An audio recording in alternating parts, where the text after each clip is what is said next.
Lead us not into temptation, but deliver us from evil. Thine is the kingdom, the power and the glory, ever and ever. Amen. Please be seated.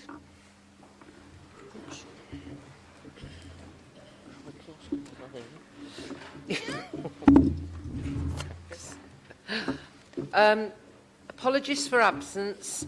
I have received apologies from councillors Steve Clark, Richard Boddy, Wayne Sullivan, Alan Taylor, Laura Taylor-Childs and Steve Waltho. Are there any further apologies for absence?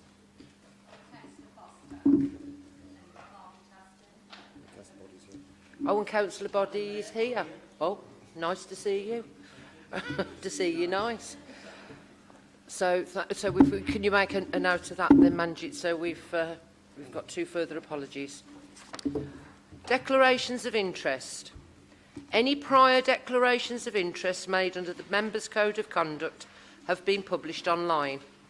Members should also note the advice of the monitoring officer.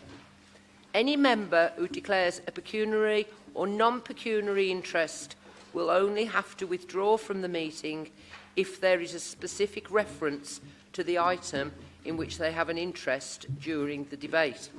Likewise, they will be able to vote on the budget provided that the item in which they have an interest is not specifically referred to in the motion or amendment put to the vote.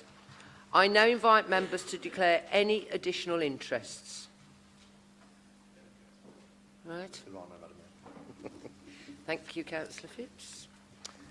Agenda item 3, Mayor's announcements. The Mayor's Ball and Civic Awards will take place on Friday the 8th of April at the Copthorne Hotel and is Peaky Blinder themed.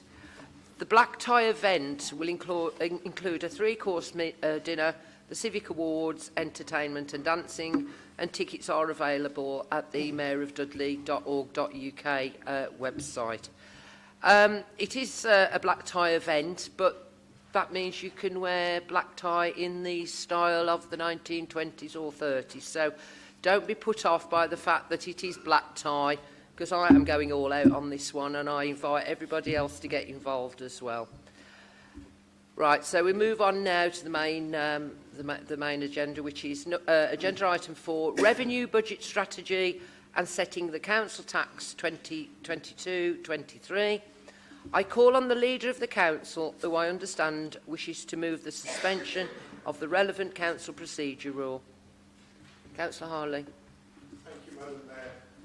Madam Mayor, I move that the Council Procedure Rule 22.1, the time restriction of 5 minutes referred to in Council Procedure Rule 14.4, be suspended to enable the Leader of the Council and the lead finance spokesperson from the opposition group to speak for longer than 5 minutes on these reports, and to enable the Leader to speak for longer than 5 minutes in exercise of the right of reply to the debate. Thank you, Madam Mayor.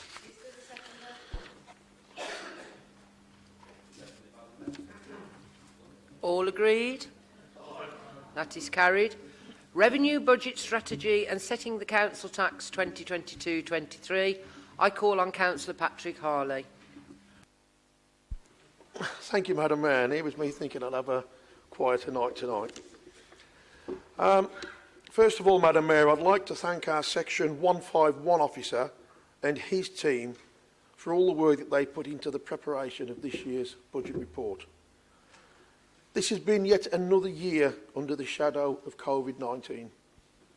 And while advances have been made through the vaccine and other measures, the Council has remained under pressure to support our partners in the NHS and to mitigate the human and economic impact on households and businesses.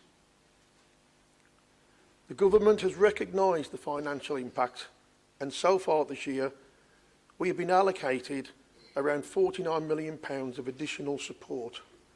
This includes £13 million of general support for additional costs and loss of income due to the disruption of our services and difficulties in collecting local tax income.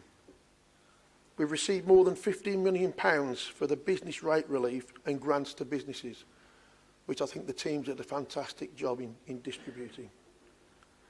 We received £8 million for infection control and other support to adult social care. And we've received more than £7 million for support to households in hardship. Added to that, Madam Mayor, we've had more than £1 million to support education and nearly £4 million of support for the public health response to save lives and protect the NHS. As we look forward, we now have the one-year local government finance settlement for 22-23 and have made further forecasts of resources based on the government's 3-year comprehensive spending review.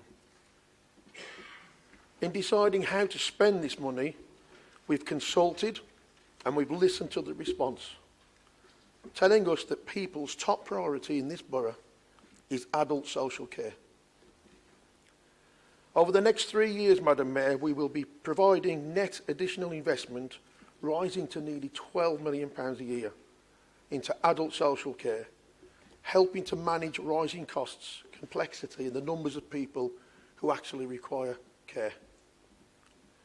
We also need to ensure that Dudley is a place where people want to live, set up businesses and where young people can thrive. In the last year, we have moved forward with a number of developments.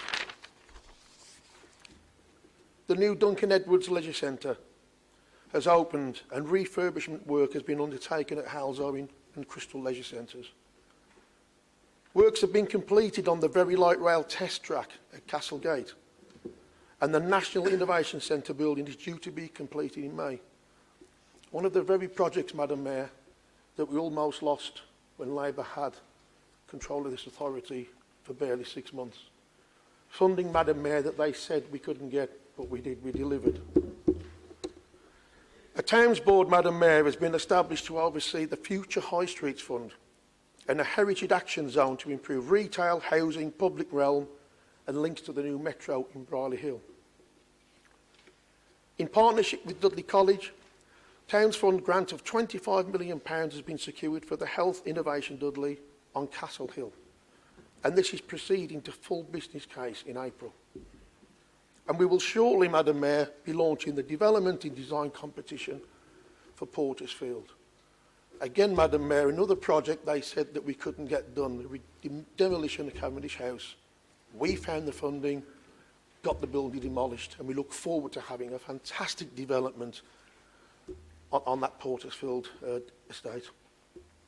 In this report, Madam Mayor, we are allocating additional money for commercial ventures to build a new play area at Himley Hall and to improve the entertainment offer at Dudley Town Hall next door. So looking forward, we are increasing investment in our public realm. A further £1 million, Madam Mayor, next year for road maintenance, and a further £1 million over the following 2 years. That's in addition to the extra £1 million last year. Additional money over the next 3 years to conduct trials on food waste collection and weed control, and to improve street cleansing, to address ash dieback, and to manage nuisance trees and to plant new ones.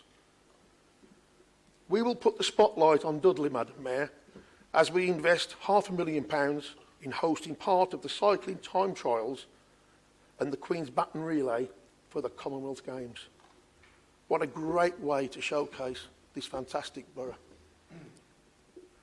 We'll also be investing, Madam Mayor, around £1.5 million per year in improving children's services, ensuring that social worker pay is competitive and working to support families to try to reduce the number of children needing to come into care. And that's a vital part of this administration's budget proposals, Madam Mayor.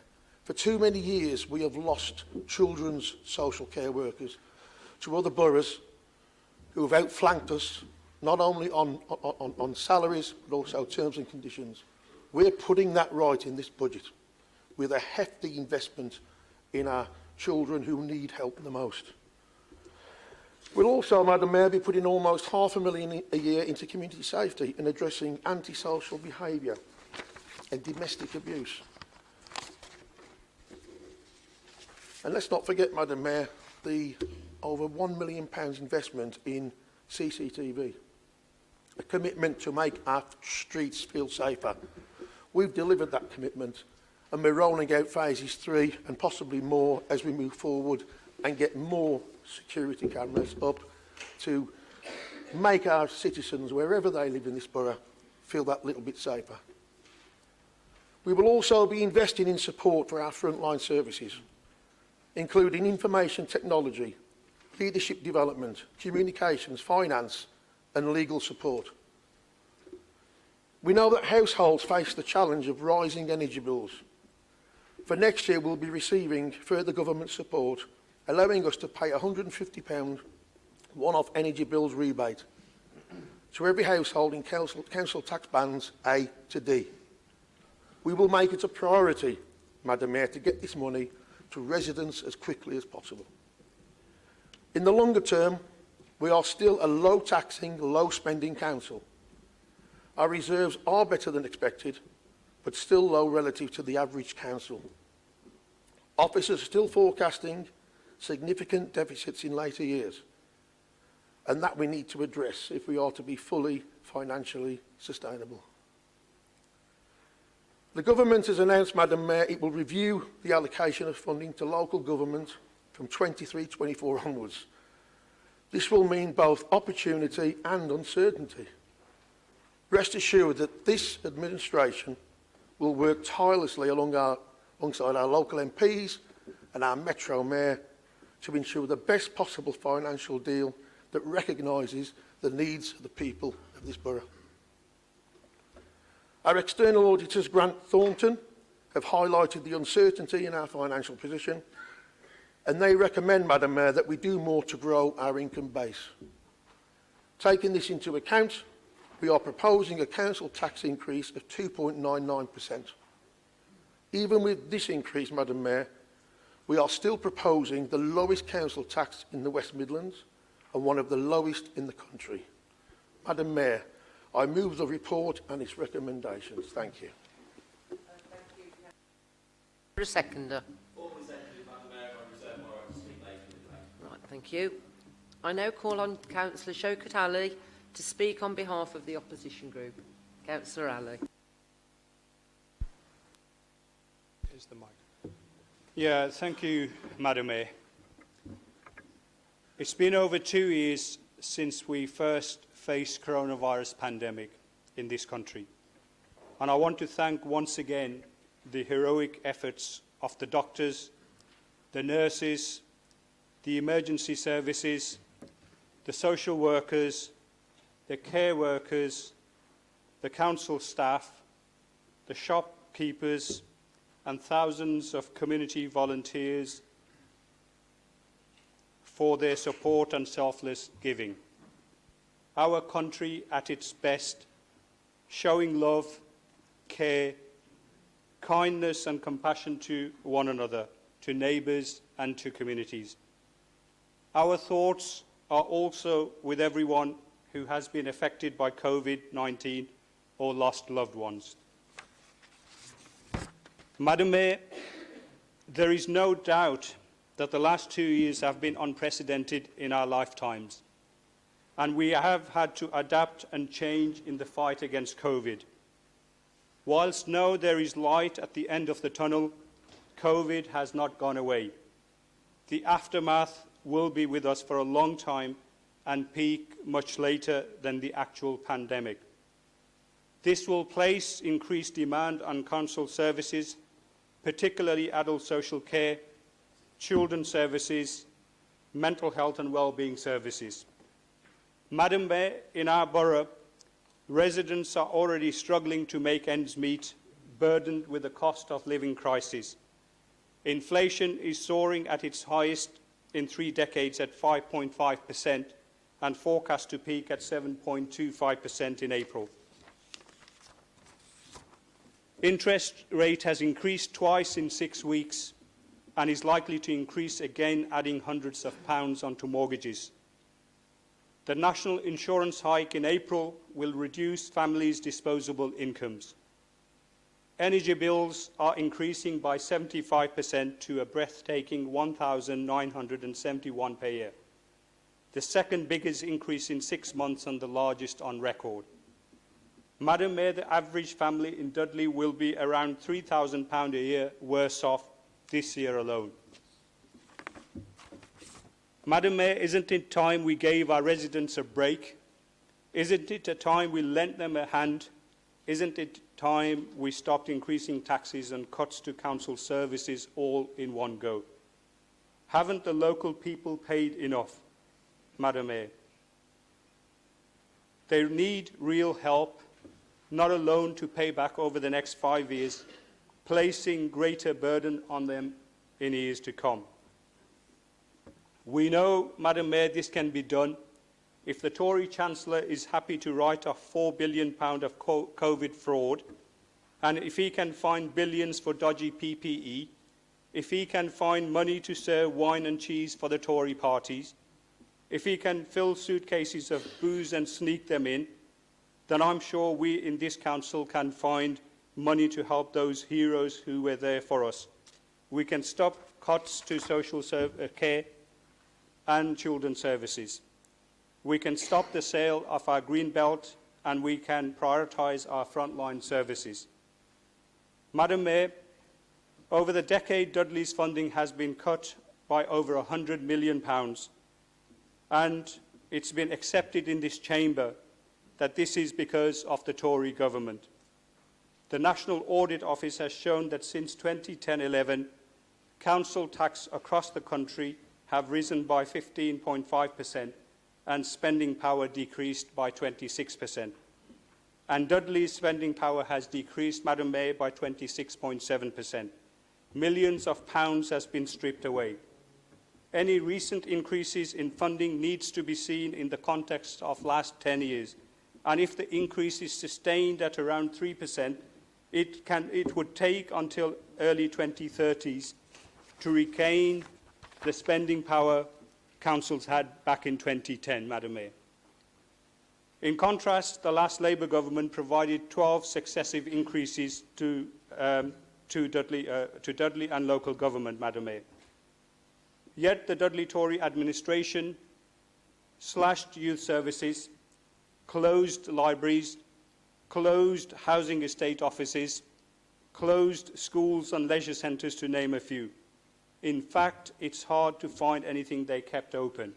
And some of the members here who have been members for some time will know those cuts.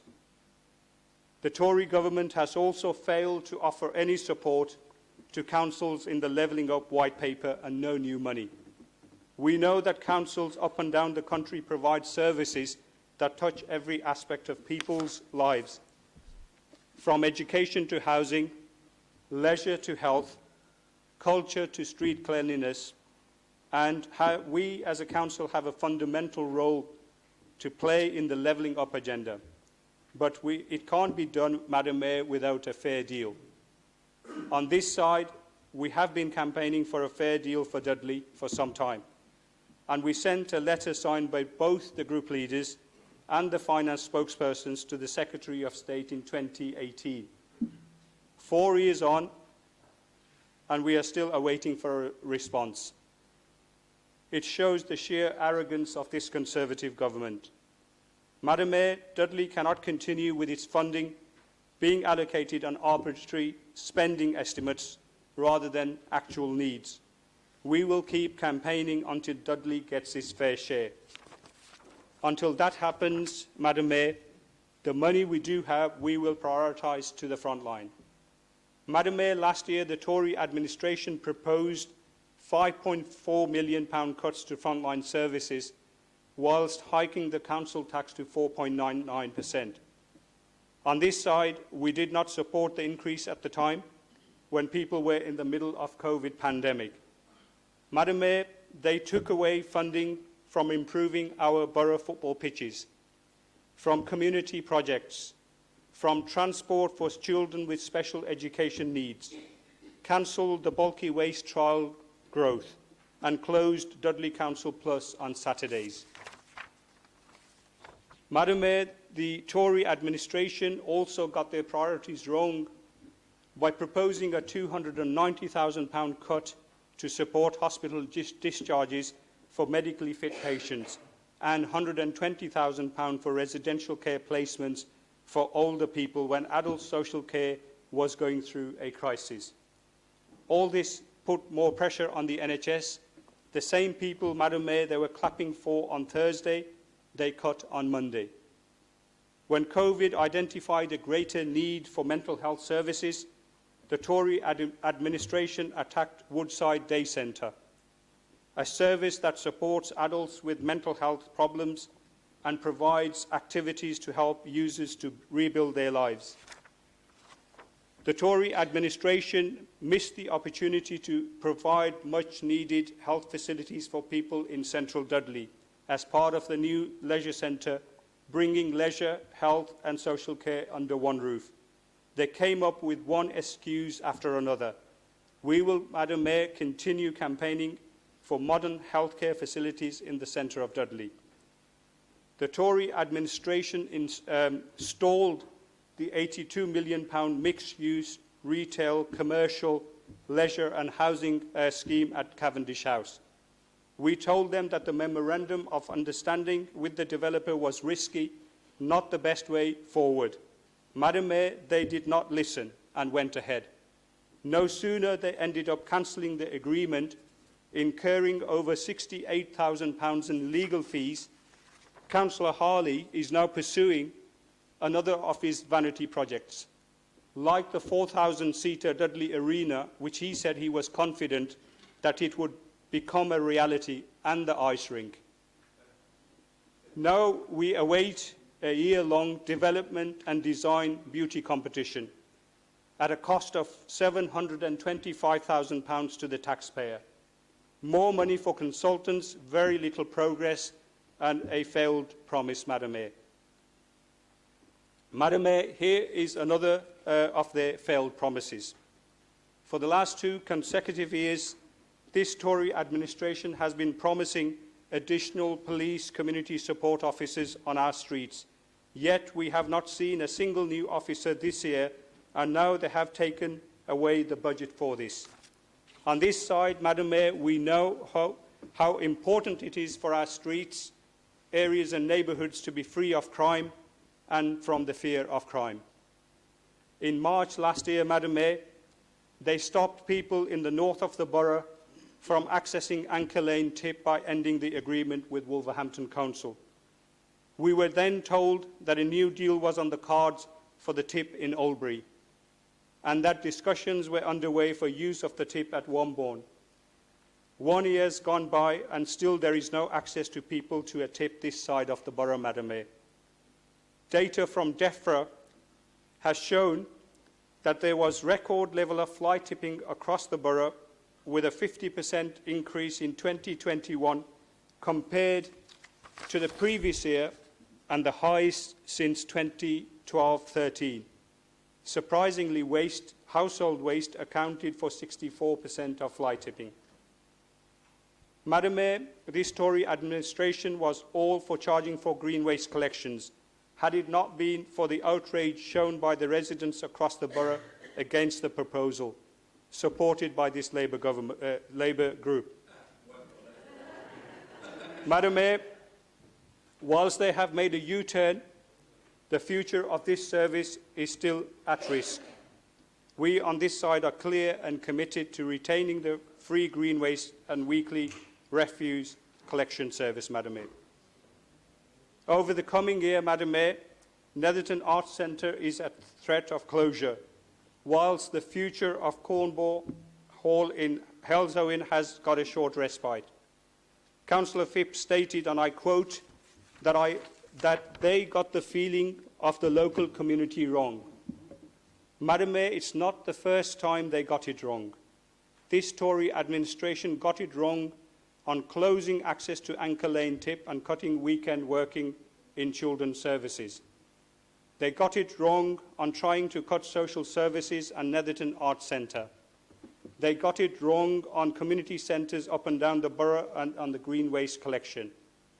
And they got it wrong on the green belt and green spaces. And the list goes on, Madam Mayor. Madam Mayor, the Tory administration claimed there is no money to put into frontline services, However, in this financial year, they have spent £15 million on agency and consultants and £388,000 on termination costs. And we are now presented with a budget that is ridden with significant risks over the longer term and uncertainty.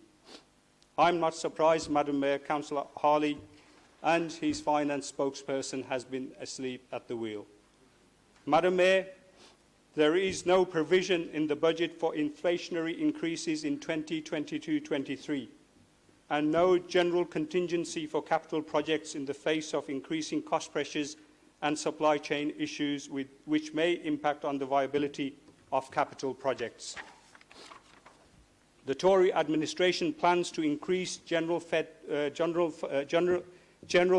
debt by £25.7 million, and there is £18.7 million forecast deficit hanging over our heads for special education needs and disability services, which are currently being met from dedicated schools grant. This could potentially impact the general fund from next year, Madam Mayor. Madam Mayor, the Tory administration has put forward a budget which does nothing for local people. There is nothing to support the cost of living crisis, nothing to tackle climate change and the increasing health inequalities and child poverty.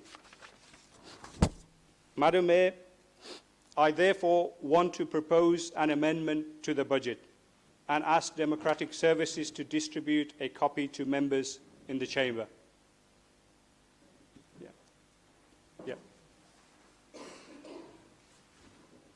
Madam Mayor, do you want me to carry on whilst that's distributed? Or?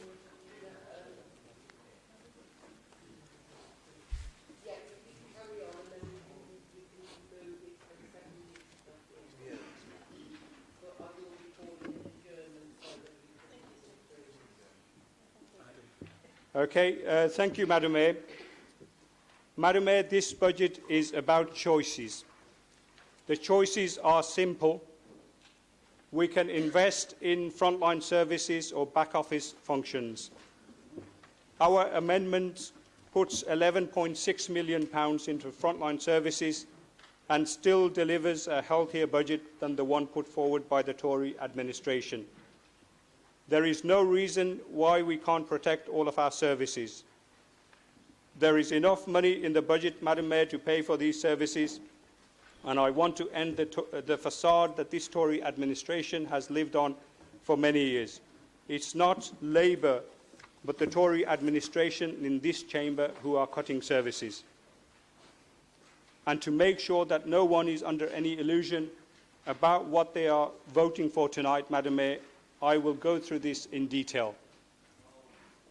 Our amendment proposes, Madam Mayor, putting £900,000 to tackle the increasing child poverty in the borough and supporting residents affected with long COVID. I know that Councillor Buttrey and Councillor Barlow will be delighted to see that this money is available. In the Tory budget, the same money is identified for policy officers, communications and back office functions. So the choice is to tackle child poverty and long COVID, or to put more money into policy and communications. Madam Mayor, an additional £150,000 for hospital avoidance placements to support our NHS so that those medically fit for discharge can be reunited with their loved ones. I'm sure Councillor Barlow will support me in this much-needed resource. £100,000, Madam Mayor, to help support our carers who do such a fantastic job in supporting vulnerable people in our communities. This will reverse the £50,000 Tory administration imposed cut and add an additional £50,000 to this budget. Madam Mayor, £100,000 to reverse the Tory administration imposed cut to children's services for weekend working. Children need help every day of the week, not just from Monday to Friday. Councillor Buttrey, if that had slipped by you, here is a chance to have the money back. Madam Mayor, £1 million to protect our much-loved green belt and green spaces. which this Tory administration put up for sale. Our proposal makes available much-needed resource to support our commitment to safeguard the green belt and green spaces. This will put the Council in a strong position to robustly challenge developers looking to build houses on the green belt and make a quick profit. Madam Mayor, the Tory administration talk about saving the green belt. Here is the chance to do this. Put your money where your mouth is. £50,000 for a dedicated legal officer to prosecute fly tippers, bringing the perpetrators blighting our streets and neighbours to justice. £150,000 for additional CCTV cameras to cover more areas across the borough so that residents don't have to wait months to tackle issues that affect them. £50,000 for a dedicated officer to ensure effective planning consultation, putting public opinion at the heart of decision-making and enforcement of HMOs so that residents don't have to put up with poor living conditions. £50,000, Madam Mayor, to reverse the Tory-imposed cut to close Dudley Council Plus on Saturdays, but to extend opening on Sundays. This will give local people more choice and flexibility so that the Council serves the public, not the other way around. Madam Mayor, £820,000 for 24 community protection officers with wide-ranging powers, one for every ward in the borough. The CPOs will work closely with environmental officers, trading standards officers, youth officers, police and PCSOs to tackle crime, including environmental crime and antisocial behaviour. Madam Mayor, the Tory administration have been talking about this for years, claiming it's the PCC that is stalling this. Well, here is the money that they claim they haven't got to implement this in every ward in the borough. Madam Mayor, £220,000 for 5 youth officers to start rebuilding youth provision across the borough and support our young people. We have heard their speeches on youth services and how they are going to replicate what other Labour boroughs have done. They have not identified any money, yet another empty promise. Our amendment, Madam Mayor, attaches money to the promises. £100,000 to install Wi-Fi in community centres, making them more accessible, and also, with that money, Madam Mayor, to save lives, defibrillators in towns and villages across the borough. £3,000, Madam Mayor, increase in gas and electric bills, and nothing from this Tory administration to support people. Our amendment allocates £100,000 to Dudley Big Switch to help residents to reduce their energy bills in the face of increasing utility bills and cost of living crisis. Real help, Madam Mayor, not sympathies. £50,000 to reverse the Tory administration imposed cut to the bulky waste collection trial. There is much need for this trial as part of a package of measures to tackle fly tipping and environmental challenges in our neighbourhoods. £40,000, Madam Mayor, to reverse the Tory administration imposed cut to abandon improving football pitches across the borough. £400,000 to replace the recycling bags with wheelie bins, reinstate access to Anchor Lane Tip, and extend access to other neighbouring boroughs so that residents can get rid of their rubbish at the nearest recycling centre. Dither and delay from the Tory administration on Anchor Lane and false promises of access to other sites. At last week's council meeting, Councillor Shakespeare told us that people from the north are going to Stourbridge. Madam Mayor, this is because people don't have any choice. Whilst Councillor Shakespeare continues to look around, our amendment will open up Anchor Lane Tip, extend access to Oldbury Tip and sort out recycling bins. Madam Mayor, an additional £500,000 so that potholes can be repaired within 7 days rather than taking months. An additional £250,000 for litter busting squad to ensure that our streets and neighbourhoods are clean and litter-free. £40,000, Madam Mayor, for tackling dog fouling and poor parking. £50,000, Madam Mayor, to set up a task force that will bring together businesses, partners and key stakeholders to tackle climate change. I'm sure Councillor Phipps can put this in his climate change action plan, which he hasn't got round to doing yet. Madam Mayor, £150,000 to increase electric charging stations across the borough on council-owned land. Here is another one for Councillor Phipps' action plan. Madam Mayor, at this rate, we will have done it for him.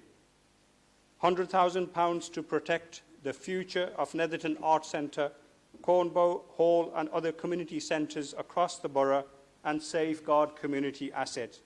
I'm sure that Councillor Kesey will be delighted that this money has been identified and will happily vote for it tonight. Madam Mayor, you are probably wondering how we have been able to identify such significant resource for frontline services and wondering why the Tory administration put forward such a measly budget. Madam Mayor, we went through the Tory budget line by line and looked at how the administration was spending its money, and we reprioritised it. Madam Mayor, we had the same money as the Tory administration, the same financial position going forward. This amendment isn't a wish list, Madam Mayor. It's fully costed with the sums before you.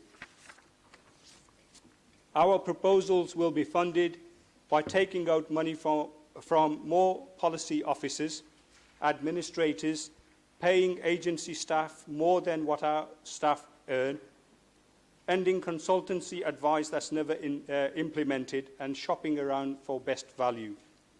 We will end the paper shuffling and bring this council into the modern era, and where the Tory administration chooses policy, we will choose people.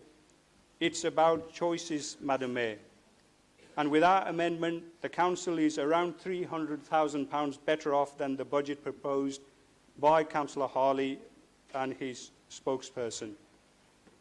Madam Mayor, we have tested our amendment. It's legal and it's competent. We have taken the hard work out of it. The sums are done. The detail is written. Now it's about choice.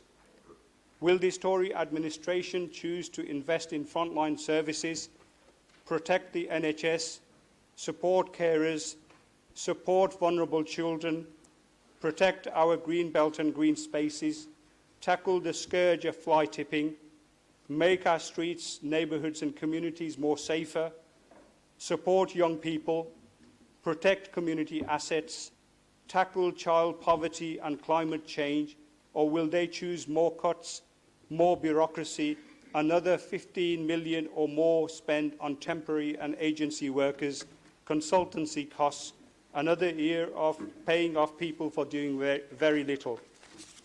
Madam Mayor, it's time for everyone to put their money where their mouth is. Madam Mayor, I move. Thank you.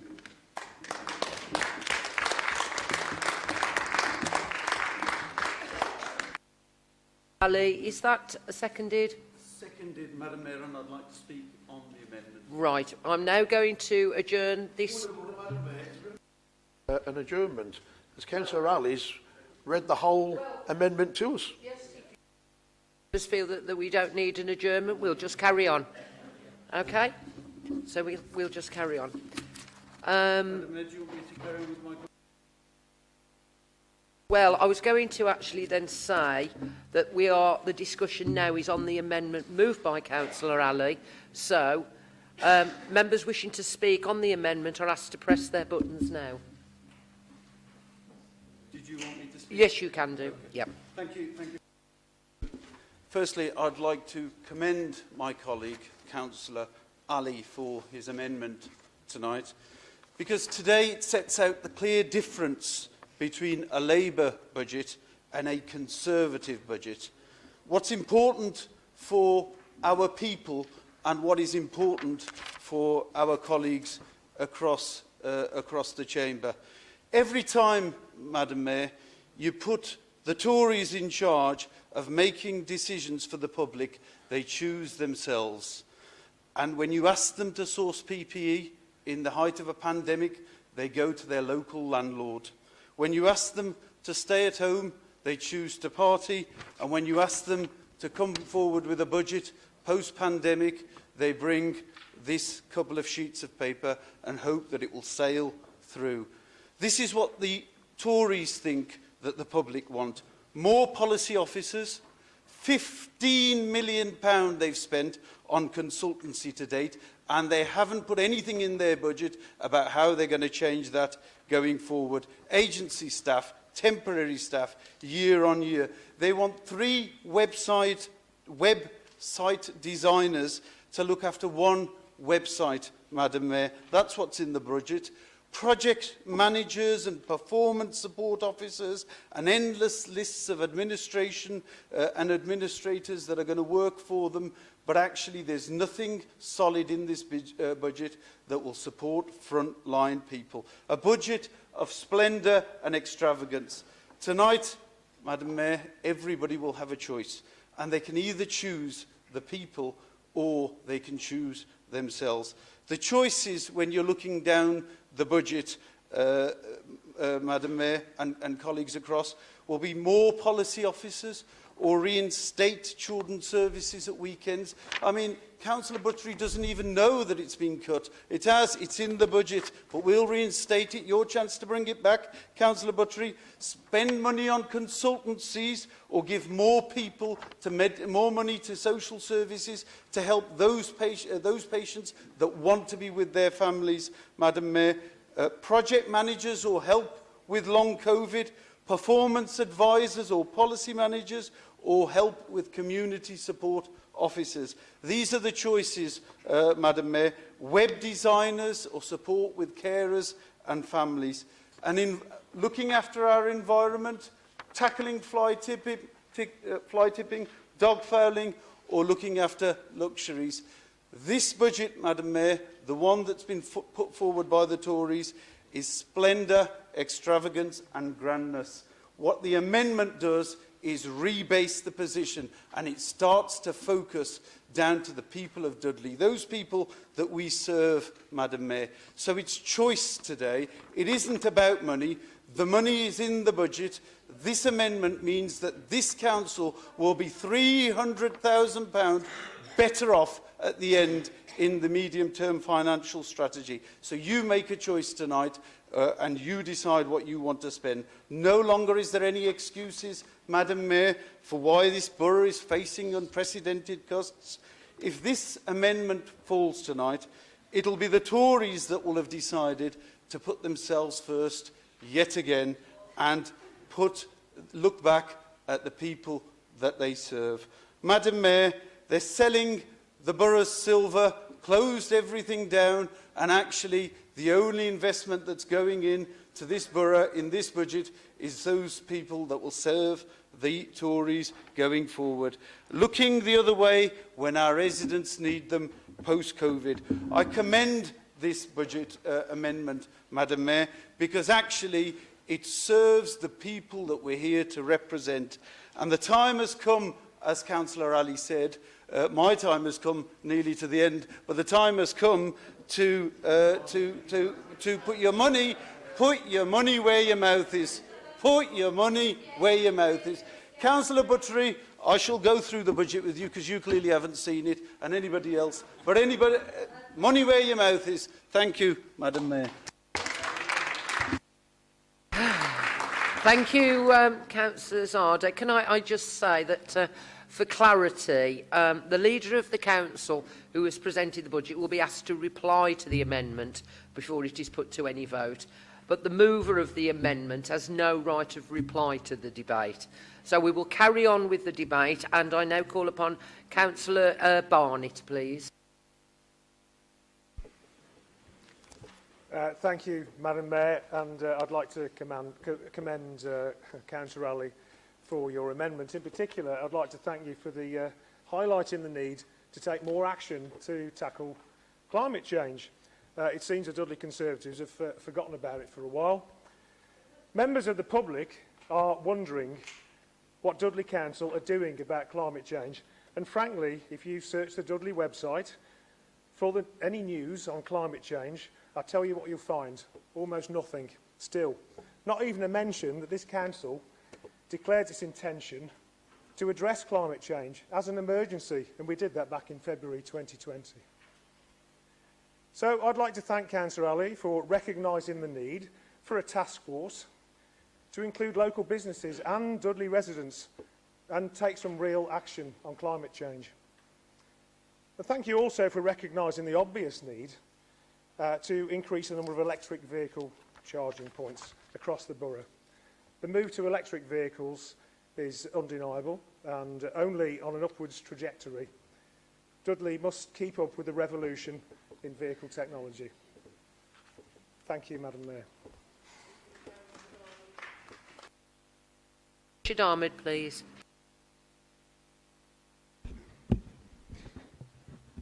Madam Mayor, I'm standing to commend the amendment proposed by my colleague Councillor Ali. Having listened to both proposals, well, listened to one and read the other, I believe that Councillor Ali's amendments goes further to protect the residents in Dudley. I cannot find any single reason why anyone in this chamber who is here to serve the interest of other communities would not want to invest more money in it, especially if the budget can be found. The amendments are legal and it places the council in a better financial position in the long run, as well as more protection to the public of Dudley. In St James's, we have many residents who are proud of their local community and they want to do what they can to help. But they need the council to be a partner in that journey. The key themes that I get regularly is fly tipping, dog fouling, dangerous parking, crime, antisocial behaviour, housing disrepairs, and the list does go on. The Labour amendment will go some way to assure the residents that we are serious about tackling these issues alongside them. For my area, the additional money for CCTV will mean that St James's will have a mobile deterrent in our areas for speeding, dog fouling, antisocial behaviour and crime. I'm delighted that with Councillor Ali's amendment budget, it will enable us to have a dedicated police community support officer in our ward, someone who can be that intermediary between the community, the police and the council. This identified person would assist in the prosecution of those who want to throw litter in our community, who don't take responsibility for their pets and who park wherever they want, especially outside our schools, where it places our young children at risk. If the choice was given to my residents in St James's, I know that they will choose the amended budget over the Conservative budget. The amendment also allows for an opportunity to reverse the decision of closing Dudley Council Plus on Saturdays and extends the working hours on Sundays. This will ensure that the council is public-facing and available to our residents. I therefore urge that tonight we place our residents first, park our politics and vote for the amendment. Let's put our money where our mouth is. Thank you, Madam Mayor. Councillor Adam Aston, please. Thank you, Madam Mayor. I'm sure Councillor Ali will agree with me that this Labour amendment to the budget provides a costed, legal and credible alternative to the original budget proposal. This amendment has the priorities of the 320,000 residents of the borough at its heart. I particularly welcome the funding identified in our amendment to re-secure access to Anchor Lane Tip in Coseley for my constituents in Upper Gornal, Woodsetton and every other resident of the Dudley Borough. This is what people want. In addition, I fully support the proposed change to overhaul Dudley's current recycling offer to its taxpayers. by replacing the current blue and green recycling bags with proper, robust wheeled bins. Last Monday, we were treated to several members of the Tory group rattling off recycling rates and how we're so much better recyclers than our neighbouring boroughs. Well, Madam Mayor, if we turn around and look outside of the West Midlands, we are below the national average and a million miles away from the 64% achieved by South Oxfordshire, the 63% by East Riding in Yorkshire and St Albans, all of which use proper wheeled bins, and they can probably manage to get their recycling calendar out on time as well. Madam Mayor, Councillor Ali will be aware that I'm very keen to ensure that houses in multiple occupation don't destroy the communities they're in. I'm therefore very happy to see a proposed dedicated planning officer for engagement with the public and enforcement of HMOs from a planning perspective. The needs and concerns of the local community must be heard, so I'm pleased that this proposed role would support my recent motion to this council calling for a borough-wide Article 4 direction, bringing HMOs back into the planning process. The funding identified to install free Wi-Fi in all of Dudley's community centres would support income generation in this post-COVID period. And finally, Madam Mayor, the first priority of any local authority should be the safety, health and well-being of its citizens. The early defibrillation of those suffering a cardiac arrest in the community is a vital link in the chain of survival. So the funding identified in our amendment to provide a public access defibrillator in each town in the borough is long overdue and incredibly welcome.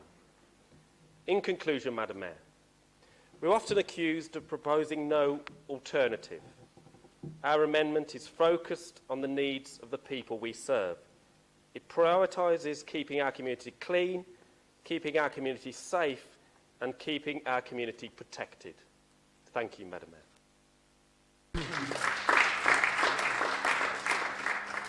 Thank you, Councillor Astor. I'm not quite sure where I'd put another wheelie bin. Can I call upon Councillor Sue Ridney? Thank you, Madam Mayor. I'd like to speak on, and commend the amendment put forward by Councillor Ali. I'd like to talk about the reversal of the cuts to the weekend working in children's services to ensure that our children are protected every day of the week. We have, as a community, all been through a challenging 2-year period, and none more so than our children and our vulnerable families. While we continue to move towards a new normal, and whatever that may be, we see the impact that these last 2 years have had, and I believe there will be more effects on family life and on children's mental health and resilience to come. The proposal to withdraw funding for low-level weekend working is an error of judgment. How do our families and children in need or challenged decide what is low level?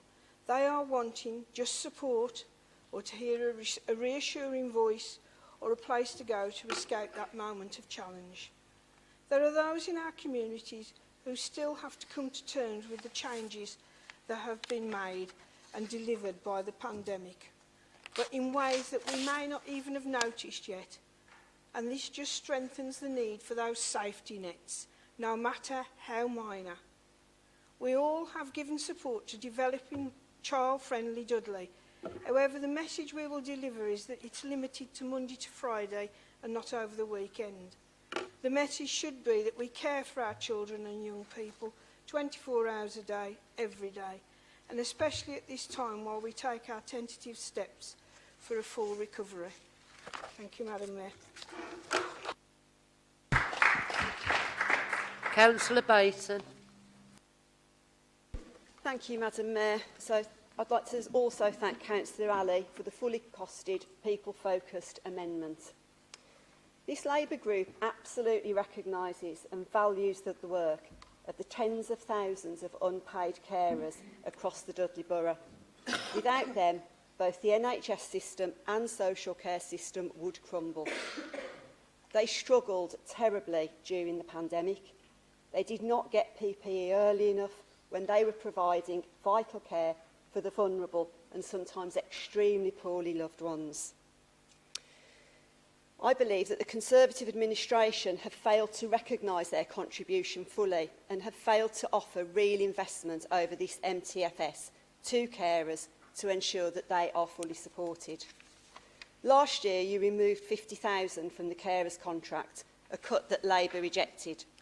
And whilst the restructuring of that contract has, to a degree, offered additional support to carers of older people, I don't believe that you have invested fully in long-term for carers for people with learning disabilities, mental health and other very complex needs. Labour's fully costed alternative budget seeks to redress this. We will put back the £50,000 that you removed and then an additional £50,000 on top, a real term uplift on the current position of £100,000. Carers know best the help and support that they need, the practical steps that this council can take to enhance their lives, make them feel less isolated in their task of caring for loved ones. They need to shape how best this additional resource will work for them. So, Madam Mayor, just to be clear, Labour's plan is to put £100,000 back into the carers contract and demonstrate our support to the unsung heroes of this borough. Thank you, Madam Mayor. Thank you, Councillor Baton. Can I call upon Councillor Sahota, please? Thank you, Madam Mayor. Thank you also to my colleague, Councillor Ali, for his costed proposals. And I think I want to talk about potholes. I think we feel additional £500,000 is needed to address the potholes in our borough for our residents. We remain unconvinced the extra money that was approved last year has been spent when it is needed. I have visited certain wards around the borough and deep potholes remain there unfilled until several emails are sent by members. This is not acceptable. A good example of this is from Netherton, Councillor Elaine Taylor, where potholes on St John Street remain there for months.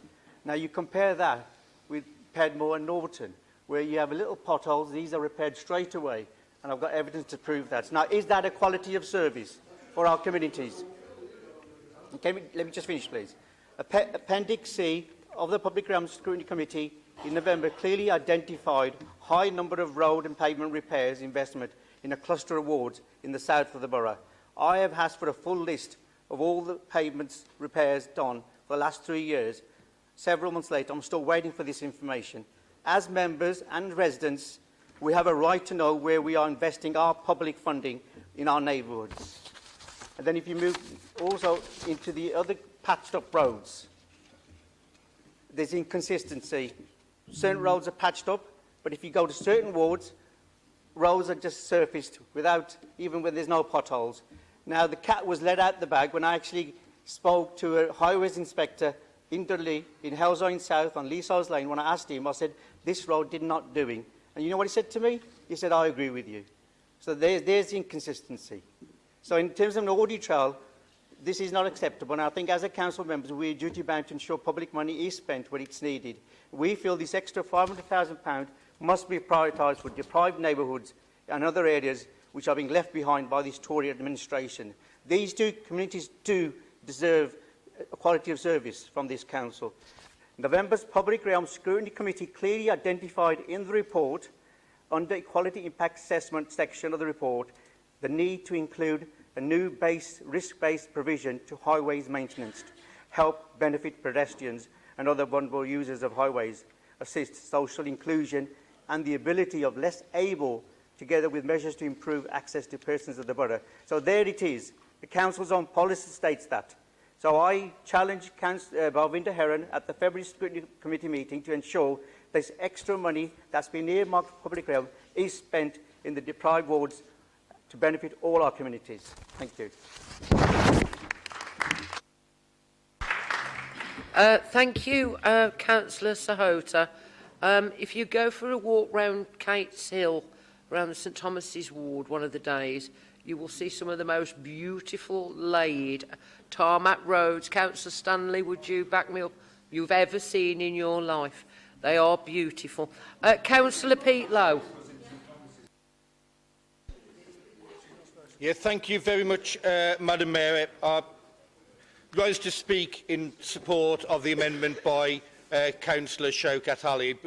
Before I go on to some of the detail of that, I'd like to thank actually Patrick Harley and indeed a majority of the members of the Cabinet and indeed the majority of the Conservative Party opposite for listening to the discussion with courtesy and respect, no doubt understanding the importance, and it's a perfect day to remind, the importance of democracy and the fact that evenings like this are for the ruling group to put forward and indeed us then to propose an amendment. I raise that, Madam Mayor, on 2 points. One, because I'm sure I'm not alone in actually seeing the rising arrogance of the party opposite, no doubt confident of their position, but times may change and it's about democracy. So thank you for those that have listened with courtesy and respect. However, I have a significant concern when Councillor Ali raises the point that this government and our Prime Minister potentially breached the rules of COVID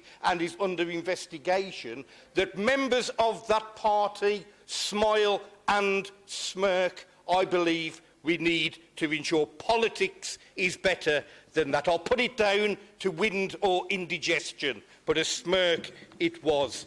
Moving on to the substantive issue of the amendment, and I speak, Madam Mayor, with regard to public health. And first of all, I'd like to thank Councillor Barlow. I'd like to thank Councillor Barlow for putting on record that this authority is in a mental health crisis. I repeat it. This council is in a mental health crisis. And it's not just the lead member who has said that, the Director of Health and Social Care. This council, like many others up and down this country, find themselves in mental health crisis.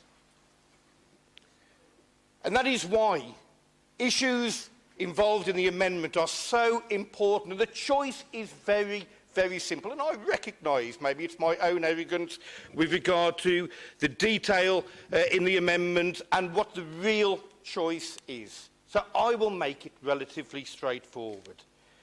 Do you invest in frontline services, or do you continue to invest in that back office where that money will simply drift away?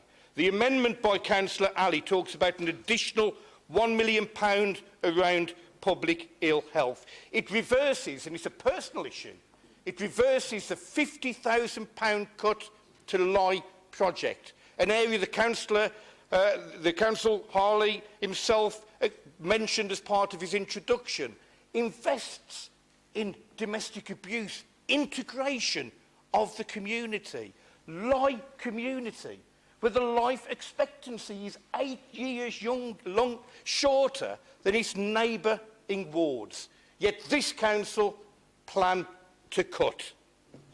It talks about an additional £150,000, Madam Mayor, to ensure that we look towards the bed blocking within our hospitals. Many people on all sides of this chamber will have involvement, whether directly or indirectly, with the National Health Service. And you will not require me to tell you that the single biggest issue on health and social care is the fact that we haven't got packages in order to get them back into the community with. There are not enough staff and there's not enough support put in to actually ensuring that package. So if you believe that the future of health and social care is around an integrated service where we work in partnership, looking at the pressures of the ICS and the ICBs that are coming along later on this year, then you must support this amendment. Because if you don't, in addition to the self-accepted mental ill health crisis that all of us now know that we've got, we will enter further crises of health and social care, where we have beds blocked increasingly because we haven't got that care in the community.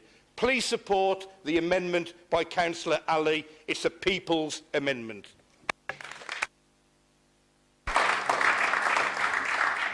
Thank you, Councillor Lowe. I don't think people were smirking and smiling. They're just heartily sick of hearing about it with regards to parties in Downing Street. You know, that's yesterday's news. Councillor Jackie Cowell, please. Thank you.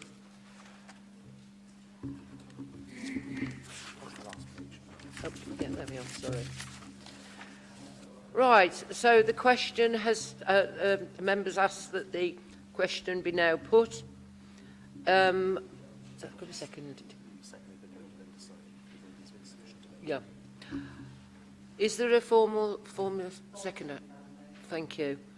I do think myself, I've looked at the list of people and the list of people yet to speak, that there has been sufficient debate. So we will now put it to the vote that on the amendment. So, sorry, that the question be put, that we vote on the question be put. So, can you now vote now, please?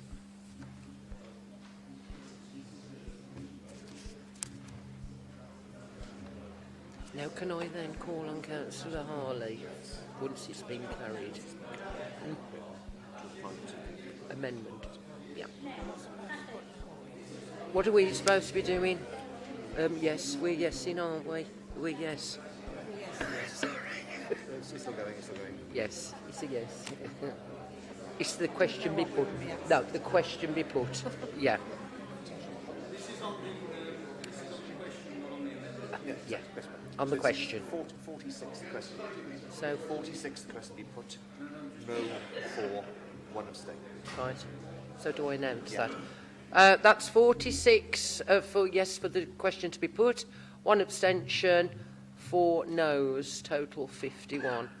So we are now asking people to vote on the amendment following Councillor Harley to reply on the amendment. Yeah, okay. Councillor Harley, sorry. Thank you, Madam Mayor. First of all, I would say, you say this is a people's amendment. No, it is not. It is a Labour Party amendment. A desperate Labour Party, a desperate opposition, reduced to 24 members, Madam Mayor, and quite likely to be reduced even further in the May local elections.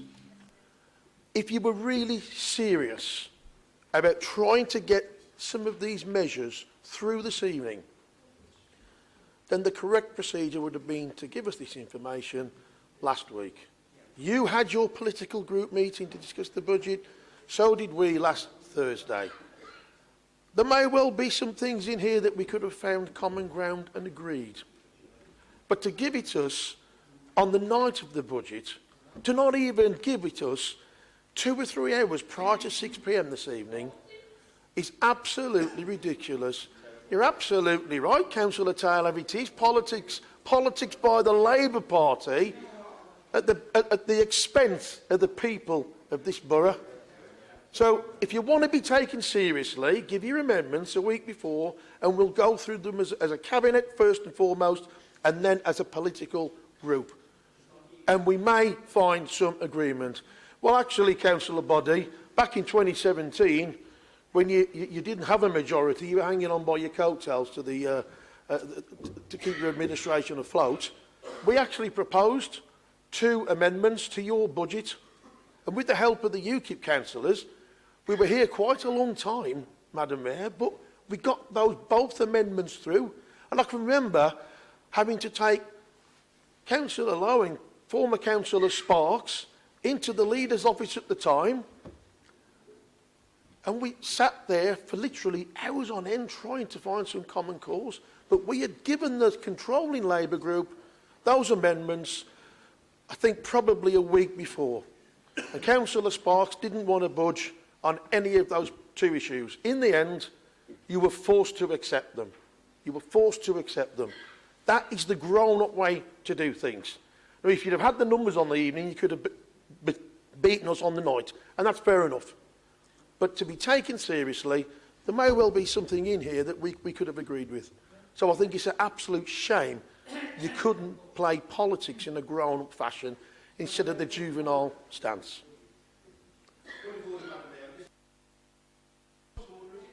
It's just with regard to accuracy and misleading the council chamber, Madam Mayor. Are you moving on to 2019 and the role that Steve Clark made with regard to the amendment at that point, just in order for balance? A point of order. Councillor Harley, carry on, please.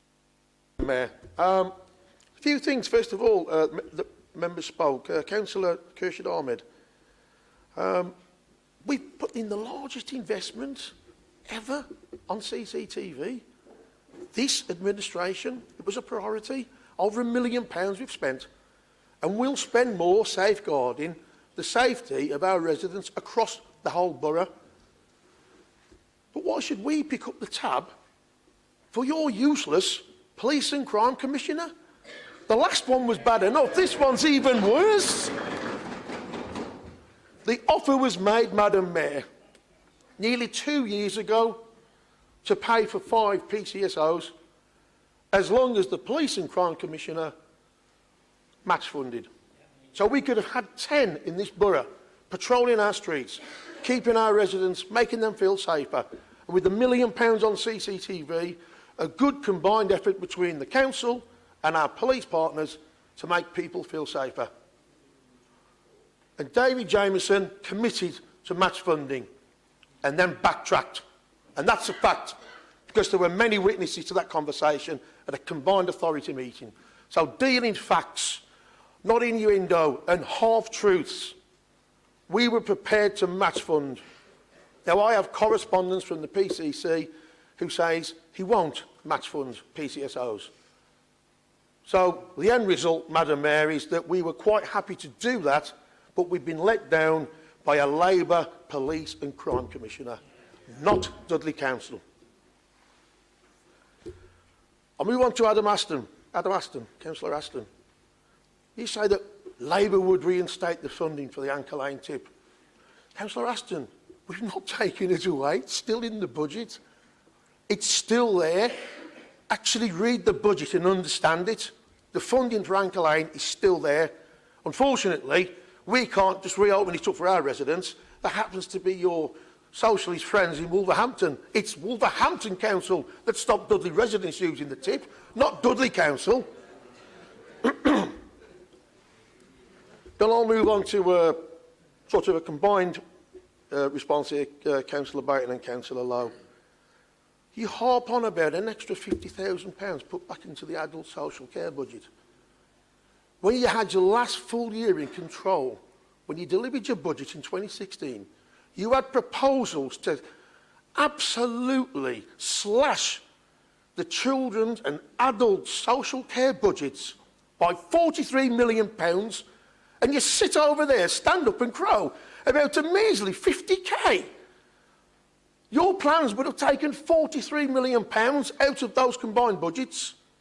Same old Labour, hot air, salami slicing services, while the rest of us on this side of the chamber are left to pick up the tab, left to pick up the hard work and try and rebuild those services.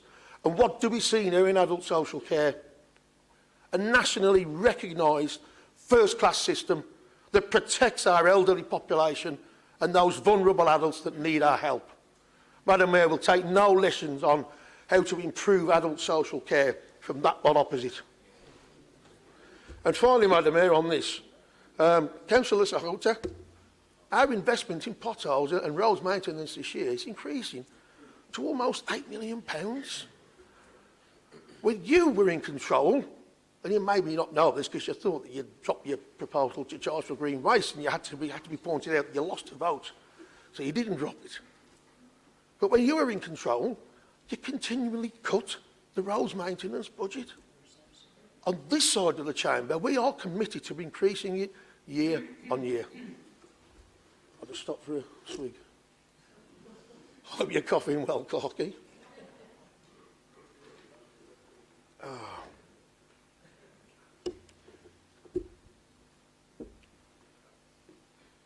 Yeah, I think I'll stay there, Madam Mayor. I think that's it.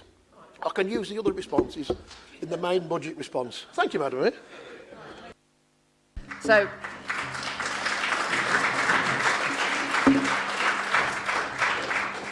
Right, so members are now asked to vote on the amendment.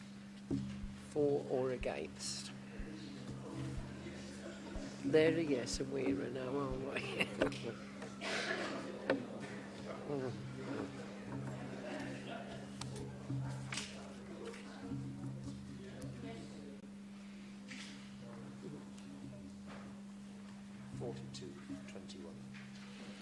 And yes, that's 42 to 21, so it's defeated.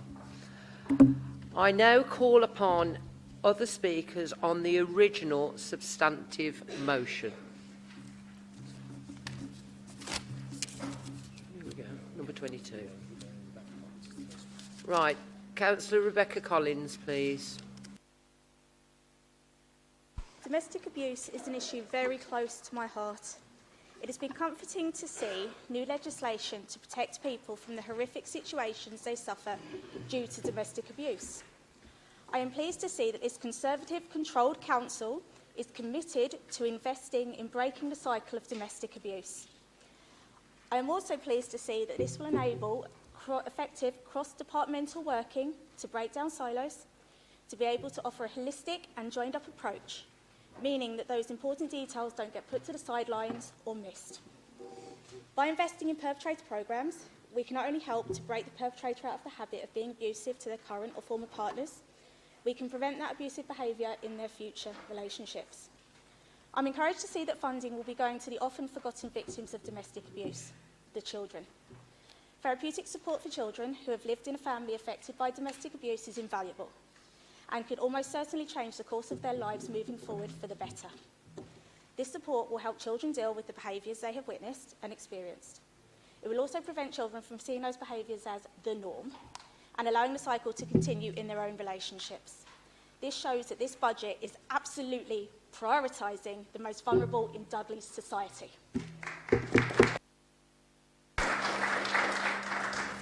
Thank you, Councillor Collins. Can I call upon Councillor Cowell?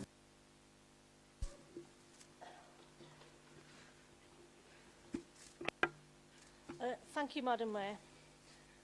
This budget, which despite the 2.99% increase causing hardship to many, including some who would never have imagined struggling had it not been for the impact of the COVID pandemic, fails to deal with issues which matter most to ordinary residents of Dudley.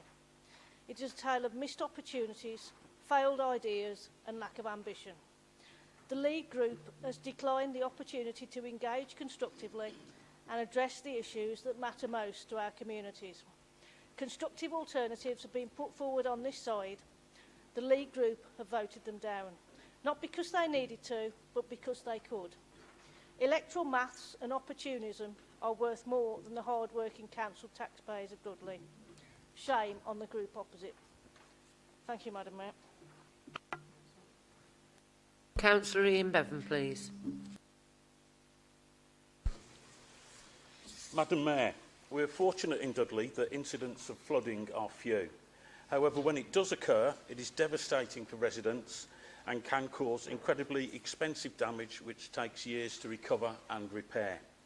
What's worse is when the flooding is caused by blocked drains and gullies, as this flooding is often avoidable. In my ward, there are several areas that are prone to this sort of flooding, most of them in entirely residential areas. I've spoken to residents whose homes have suffered damage from flooding, exacerbated by blocked gullies. They have shown me heartbreaking mobile phone footage of the stormwater running down their drive and into their homes. In some cases, this has happened to them more than once. This kind of flooding also causes roads to be closed or dangerous to pass. Not that this is a priority when you are shifting your furniture upstairs for safety. This year's investment will reduce the current 5-year cycle for maintaining gullies to 3 years. Despite what they have claimed this evening, it was the borough plumbers over here that cut the highways budget back in 2016 in a savage attack on frontline services, showing scant regard for the impact on residents and businesses. They were much too busy blaming anyone but themselves, and they've done that again tonight. Fortunately, residents did away with this kind of hooliganism for a more reasoned and measured approach, And on their behalf, we will continue to flush away years of Labour neglect. Residents in Dudley have had the benefit of a prudent, some may say watertight, administration. Had they not, then heaven knows what residents would be paying for now. As we were reminded last week, green waste collection would have been chargeable for several years already. I know we all like to lead the way in innovation, but that was ridiculous. Never mind using GoFundMe campaign to fund their... never mind using GoFundMe for campaign costs. Their administration would be using it for flip chart consultants at £1 million a pop. Out of 41,000 gullies, we have 11,000 identified as priority. We can now service the priority gullies annually and the remaining on a 3-year cycle. This will be a welcome improvement in my ward and I'm sure across the borough. And I would ask my colleague, Councillor Shakespeare, to consider reducing this time further in the future and when the budget allows to a 2-year cycle. Thank you, Madam Mayor. Thank you, Councillor Bevan. Councillor Caulfield. Madam Mayor, as a new councillor, this is my first budget, and how exciting it is. It really is the best time to be part of the council, where we can deliver what's needed for residents without dither or delay. This administration is fully committed to delivering the best possible services to the residents of Dudley, which can clearly be seen in the budget proposal tonight. It's plain to see, Madam Mayor, that record amounts of funding are being allocated to the services that the residents of Dudley need the most, not cuts as Labour did when they controlled the council. It's not just an easy fix, but a fully costed proposal that takes into account future funding for those services and others. Not only that, Madam Mayor, this administration implemented building a proactive procurement department, which is showing dividends and freeing up more much-needed funding that can be invested back into the council so we can deliver an even better Dudley for all. The Labour group was sceptical that procurement would be cost-effective or that any money would be saved. How wrong they were. Madam Mayor, two of the main reasons I decided to stand for election and represent local people was to deliver much-needed services and to be a strong voice for them in the council chamber. Last May, the residents of Netherton, Woodside and St Andrews put their trust in me to do just that. Two concerns brought up with me in the run-up to last year's elections were to deal with crime, antisocial behaviour and fly tipping. This Conservative-run council has delivered a multi-million-pound state-of-the-art CCTV system that's already been installed in many of our wards, Netherton included. That is real-time surveillance that can pinpoint crime and those involved as it happens, which is monitored in a central control room here in Dudley and forwarded directly to our local police force to deal with. The other was to do all I could to bring the Netherton Arts Centre back into a thriving community asset and a theatre after being closed for nearly 2 years due to COVID restrictions through lockdown. So, Madam Mayor, a few months ago, with the help of our Cabinet Member for Digital, Customer and Commercial Services, Councillor Sean Kesey, we tasked officers to put together a viable business model for the future of Netherton Arts Centre. As this consultation has been going on, my fellow ward councillor, Councillor Taylor, feeling left out, called for a meeting with officers to update all 3 councillors, which took place on the 23rd of February, where, in my experience, being in business for over 30 years, delivered a very encouraging business model that saw the Netherton Arts Centre being used as a theatre, having 52 live shows a year, 1 a week, and many other positive day-to-day uses to cover the costs related to the running of the day-to-day building. At the meeting and afterwards, officers and Councillor Kesey reassured us all that they were fully committed to making the venue a viable working theatre for all to enjoy. It was decided at the meeting that in the second stage of the consultation, the 3 ward councillors would directly contact past and new users, residents and anyone else that might be interested in getting involved in the positive future the centre would have. Who better else, Madam Mayor, than the 3 ward councillors who know the residents and the community better than everyone? Both Councillor Zarda and Councillor Taylor were sceptical in this approach, but we all went away, in my mind, to do our bit before we meet up again in 4 weeks to discuss our findings. I quickly put together two A4 pages of interested parties with names and contact numbers. Councillor Taylor put together 5 or 6 names, and Councillor Zada didn't put any forward at all. So you can see where I'm going with this one. Madam Mayor, after all this hard work, I was gobsmacked to see that Councillor Taylor had decided to go to the press and social media to spread horror and upset throughout our residents and inform them that after the meeting she attended, in her opinion, this Conservative Council was going to close Netherton Arts Centre for good and would be selling it off for redevelopment. And to put the icing on the cake, Madam Mayor, after last week's humiliation, set up another online petition with the help of Cat Eccles to save it. So in my mind, Madam Mayor, there's only two reasons for her to do that. One, she doesn't understand business. Two, she was so disgruntled that her 2-year campaign didn't come to fruition. Or that she's so desperate to get re-elected in May that the feelings of our residents don't matter to her. So, Madam Mayor, to conclude, only one thing comes to my mind, and that's the song sung by Dexys Midnight Runners. Come on, Eileen. Our residents in Netherton Woodside and St Andrews deserve better. Thank you, Madam Mayor.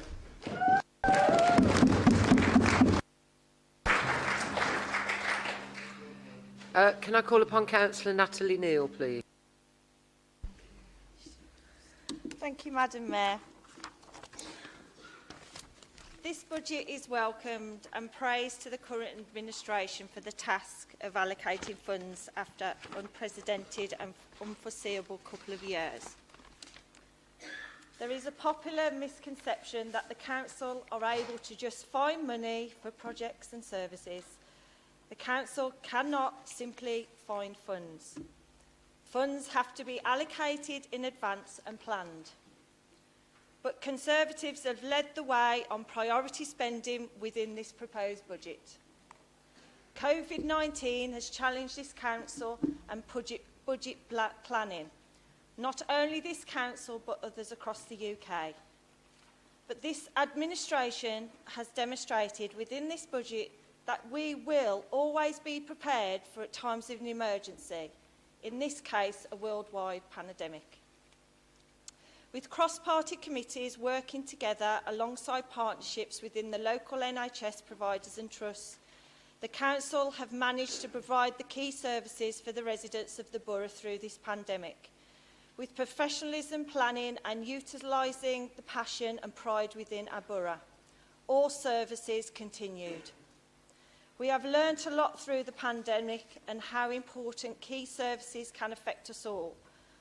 We all may know somebody who has been affected at this most difficult of times, and it affected us all in different ways. Communities came together with volunteers more than ever to get through this most difficult time and still continue to work hard. The Conservative government recognised the need to provide stability to adults unable to work in the pandemic in the form of business grants. This council was able to provide financial safety netting to employers to provide an ongoing income. Although at reduced rates from the normal pay, additional support networks financially or given to those who are in most need. Local businesses and larger organisations came alive and reacted to this pandemic altogether. Both this council, under this administration, and Dudley Health Partnerships recognise that this pandemic has put untold strains on services. This was unforeseeable but managed well. This budget, however, has been allocated to provide for the most vulnerable residents within Dudley Borough alongside our health providers. We, as an administration, have allocated $111,854 to adult social care. This year, older people who have been disproportionately impacted during the pandemic have been prioritised for support. This budget caters for more domiciliary care, residential care, nursing care and support for people with dementia. This budget also provides £4 million investment into care providers to meet the rising costs and help retain valued staff. This budget identifies £10 million rising to £12 million to achieve this. And I'm sure everyone in the chamber agrees it is both necessary and the right thing to do. The Conservative administration have planned an increase over the next 3 years to provide the much-needed health services, which is a necessity within Dudley Borough. To sum up, I welcome this budget along with the future spending proposals. The priority spending planned within this budget will ensure families stay together and the needs of both vulnerable adults and their children are provided for. All of us in this chamber this evening, as councillors, are the voice of our residents. We should all join together and agree with this proposed budget spending to enable our council to further continue to provide these who are vulnerable in our communities. Thank you, Madam Mayor. Thank you, Councillor Neal. Councillor Salim. Thank you, Madam Mayor. As a family man and the founder of the Kingsman for North Warleaf Youth Club, I understand the importance of children having the right sport at the right time. For some children in our borough, they need the extra sport to help them follow a path that will lead to more positive outcomes. And that's where the Edge of Care 12 weeks intensive sport program comes in. For this sport to work, we look at not just the child, but the whole family. That is why I am so pleased to see that this Conservative administration has put an extra £620,000, not just for this year, but for the next 3 years to bolster our Edge of Care team. The model offers a wide range of specialist multidisciplinary sport under one team approach. The team will work with families under a child in need plan, with a clear focus in building on existing strengths within families, placing importance on relationships with children, their parents, carers, and our professional partners. This means that children and families get the right support they need at the right time, with the hope of reducing family breakdown and children being placed in care. Yet again, showing that a Conservative administration is investing in our children and families in the borough and doing something proactive to help, rather than bemoaning the situation, cutting resources as the Labour did in the 2016 budget, where they had planned a savings of £2 million per year, which amounts to year-on-year cuts. As Conservatives, we have reversed this appalling trend, and I am thrilled to be supporting my colleagues, and I fully support this year's budget of year-on-year investment. Thank you.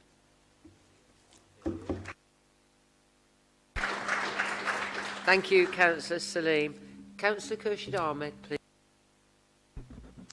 Thank you, Madam Mayor. I'm obviously disappointed that the Conservative councillors have taken away from our residents the vast support that the Labour amendment proposed.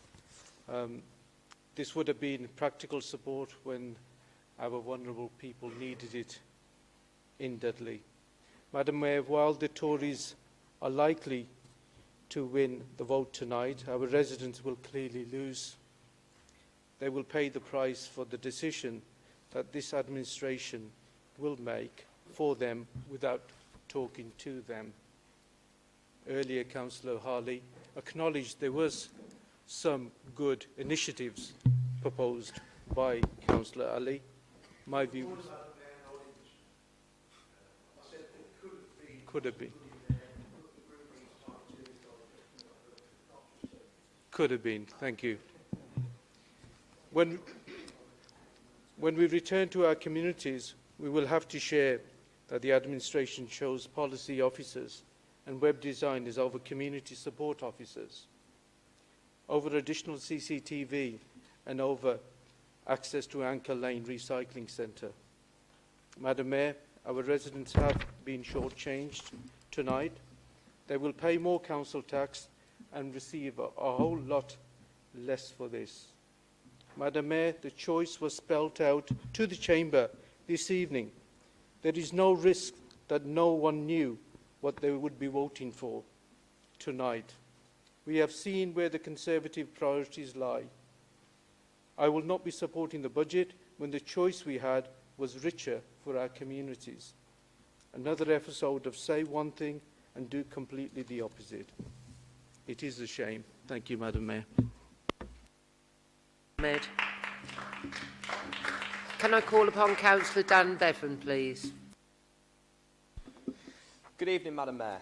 Being a new councillor has opened up a vast number of new opportunities for myself, none greater than the opportunity to represent my own ward of Belvale, the ward that I've lived in the whole of my life. However, one opportunity, Madam Mayor, does keep presenting itself, and that's the opportunity to learn from the mistakes from the opposition. Madam Mayor, the last time this opposition scribbled down a budget for this borough was in 2019-20, and what a proposal that was. I do believe this was the last budget that the previous administration put before the Conservative group took control. Councillor Ali talked about the risks of our budget. The budget forecast by those opposite forecast that in 2021-22 the reserves would be at a terrifying level. The administration at the time predicted that their spending plan their reserves policy would result in £0.1 million. £0.1 million in reserves. Fortunately, the Conservative group came into administration. It's good practice to have a healthy reserve in place and not scrape through by the skin of your teeth. Madam Mayor, after just 2 years, one global pandemic, and in control of these finances, the Conservative group transformed the reserve balance from a forecast of £0.1 million into a reality of £28.5 million. Just to reiterate, that is a whopping £28.4 million more than the opposition benches were planning to leave this authority with. I'm sure that given a little bit more time, we would have received our own note saying there is no money left. Our budget shows that we are investing more into services like adult social care, community safety, domestic violence, street and green care. We're paying off more of our debts. We have the most inspirational regeneration programme in a generation. We still have the lowest council tax in the region. And yet, our 3-year reserve forecast leaves us with a healthy £17.1 million. This is what you can achieve with prudent, responsibly managed finances. Whilst the party opposite merely strive to replicate the inner turmoil of their party nationally, this administration changes and actively works to improve the lives and residents of this borough. For instance, since being elected, I have received a number of complaints and concerns from residents regarding nuisance trees. Since the Green Care budgets received a fairly heavy pruning from the opposition, nuisance trees rather fell down the pecking order. A resident in my own ward on Alexander Road has had ongoing issues with nuisance trees, but unfortunately we were not able to support with that. Thanks to the hard work of my colleague, Councillor Clark, and the diligent finance management of this administration, I'm delighted to see that we are now in a position to allocate additional funding to our teams to tackle nuisance trees. However, I think we can all agree that it is a shame to lose well-established trees. Therefore, I am really pleased to see increased funding for tree planting to replenish those that we unfortunately have to lose. We are budgeting £300,000 for nuisance trees, £300,000 for green care, £150,000 for the planting of new trees. I have listened and reviewed our solid budget this evening, and it rather makes a mockery of any of the quibbles and concerns of those opposite. Let's face facts, Madam Mayor. The residents of Dudley didn't want a budget from those opposite. That's why they didn't vote for them. Madam Mayor, I commend this budget and wholeheartedly support it. I look forward to more funding in my ward to carry out the initiatives pledged to my residents. Thank you, Madam Mayor. Thank you, Councillor Bevan. You just reminded me that I'm planting a tree on Friday for the start of the Queen's Green Canopy. So anybody who's down in the Worsley area, please come along and support it. Councillor Stanley, please. Thank you, Madam Mayor. I didn't have the opportunity last week to speak at the debate when we were talking about recycling. But I think I must remind members of this council exactly what we do here in Dudley, as I was partly responsible for it some years ago. We do real recycling. That means that the stuff is actually saleable. What you talk about is commingling, which is just the opposite. What does commingling mean? It means contamination. It means extra cost to this authority because you've got to move it somewhere for somebody else to sort it out for you, which is fossil fuel being used in the process, plus an extra cost of actually doing it. At least with real recycling, we take it down to Blowers Green, the paper's stored, the cans are stored, the glass is stored. They come, collect it, take it away, and we get a cheque at the end of the post for it. We're not paying out for somebody else to do it for us. We're doing it with the help of our residents by doing real recycling. To say that you want to bring in contamination, cause extra cost to the authority, is absolutely absurd. And to introduce another bin, have you looked around the street with the black bins? They're left on the pavements, they're left blowing about the place. You know what I mean? Enough's enough with these. What we're getting from our residents is absolutely first-class service. They are separating it at source for us. We are then getting a cheque for it when we sell it on. Not putting it in one bin like our neighbours do, which cost them a fortune to send it somewhere else to be sorted out. At the end of the day, when it's sorted out, there's still one thing left, contamination. It's no good to use, and you've got to dispose of it. At least we're doing that right, as far as I'm concerned, and I know a lot of people out there would agree with me. But to bring this business once again to this council about commingling, costing this authority money to do it, plus the fact that when it's done, all that you've got is contamination, and it's worthless. We've got two wonderful facilities. Leicester Road, look after one side of the business, and Blowers Green look after the other side of the business. They do a splendid job for us, because what our residents actually put in those bags, they are recycled, proper recycling, and that's what I'm proud of in Dudley. Not commingling like our neighbours, which cost them a fortune to sort it, plus at the end of the day it's contaminated and absolutely worthless. Thank you, Madam Mayor. Thank you very much, Councillor Stanley. Can I call upon Councillor Zarda? I just want to start by picking up a few points in this budget. Obviously, we've expressed the concern around the budget that moves from people to policy. But I wanted to pick up a couple of factual issues, and I'll start off with Councillor Caulfield, who's been to more parties than Boris Johnson, and he wants to give us consistency. He wants to talk to us about consistency. I was at this meeting, and we spent a proportion of the time costing up how much it would cost down to close down Netherton Arts Centre. I heard that.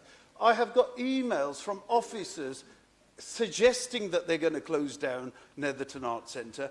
Now, I suggest you sign Councillor Taylor's petition, because actually that might be the only thing that this authority starts to listen to when the people put their foot down. And the fact that we're seeing some wavering is good news for local people.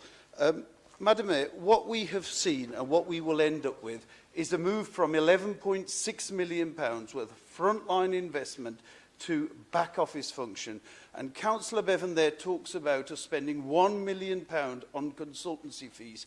Have you not seen the figures, Councillor Bevan? You spent £15 million by the end of this year on consultancy, agency, temporary staff. And even if you tried any harder, you couldn't spend any more.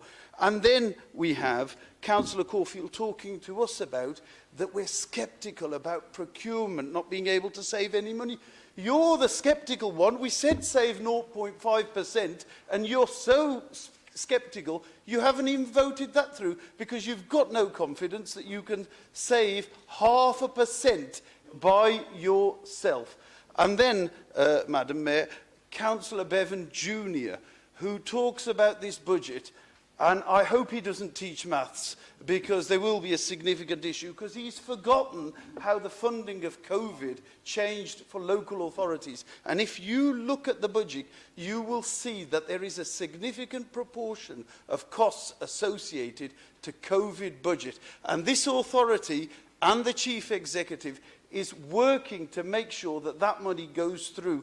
Otherwise, we have a bigger problem on our hand. So I just want to make sure, Madam Mayor, that when we start to talk about we got this right because actually, you know, in 2020 something happened and it all got sorted, it was COVID. That's what happened. And the funding mechanism for public services changed up and down the country. Madam Mayor, the people of this borough have been let down. They could have had the opportunity for a significant amount of resource in frontline service invested in their communities. They've been robbed tonight, and it's well and good that we hear these singing of praises of little bits of money here and there, and some references to 1922 when there was a cut made here and there. Look at the cuts that this is in this budget. Children's services, you even failed to make cuts in social services. You proposed £290,000 in cuts to social services. The only reason it didn't happen is because you failed and you put it back into a cost pressure. So let's look at the facts and let's see what the budget says. If there's any interpretation needed, I'm always available. Thank you, Madam Mayor.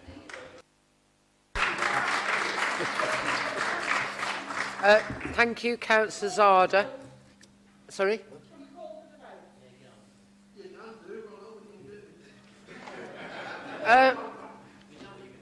Councillor Mughal. Thank you, Madam Mayor.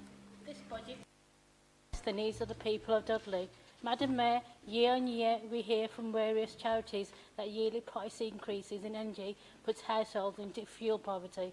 Last year alone, National Energy Action reported that the massive increase in energy prices will drive over 500,000 more additional households into fuel poverty, therefore increasing debts that could have been prevented.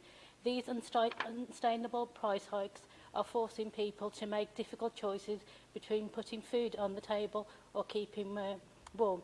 Madam Mayor, in simple terms, as a council, we should be doing more. More needs to be done to prevent the crisis and prevent any debts due to energy price increases.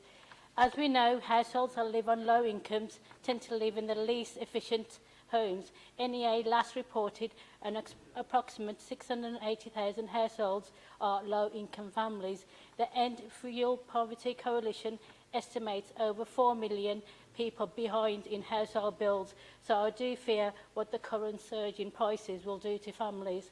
According to Public Health, cold-related deaths represent the biggest winter-related mortality, reporting in excess of 35,000 winter deaths in England and Wales alone. There's a causal link between deaths and poor quality housing and health inequalities, which we already seen deprived ward in Dudley, mine being one of those. Madam Mayor, in France, the government capped energy price hikes to 4%.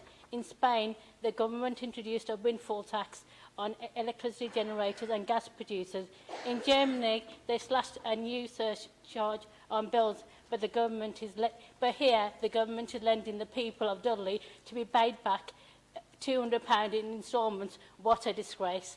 That's why the Labour Party has a plan. That's to stop the hike in national insurance rates, cut the VAT on energy bills and introduce a one-off windfall tax on oil and gas grants.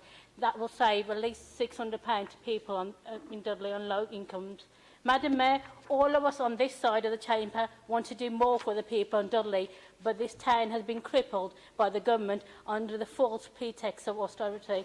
While the side opposite are making political choices, the people of Dudley are suffering from the lack of choices, lack of services, increased energy costs, rising inflation, a rise in national insurance, which will hit the pockets of hard-working people in Dudley. So, colleagues, instead of a budget that is occupied with bureaucracy and back-office initiatives that the people of Dudley do not benefit, let's put the money into frontline services. Put your money where your mouth is.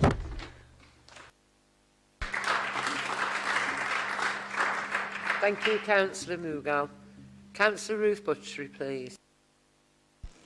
Thank you, Madam Mayor. William Shakespeare wrote in his play, As You Like It, all the world is a stage and all men and women are merely players in it. And tonight it's not just full council, but budget setting full council.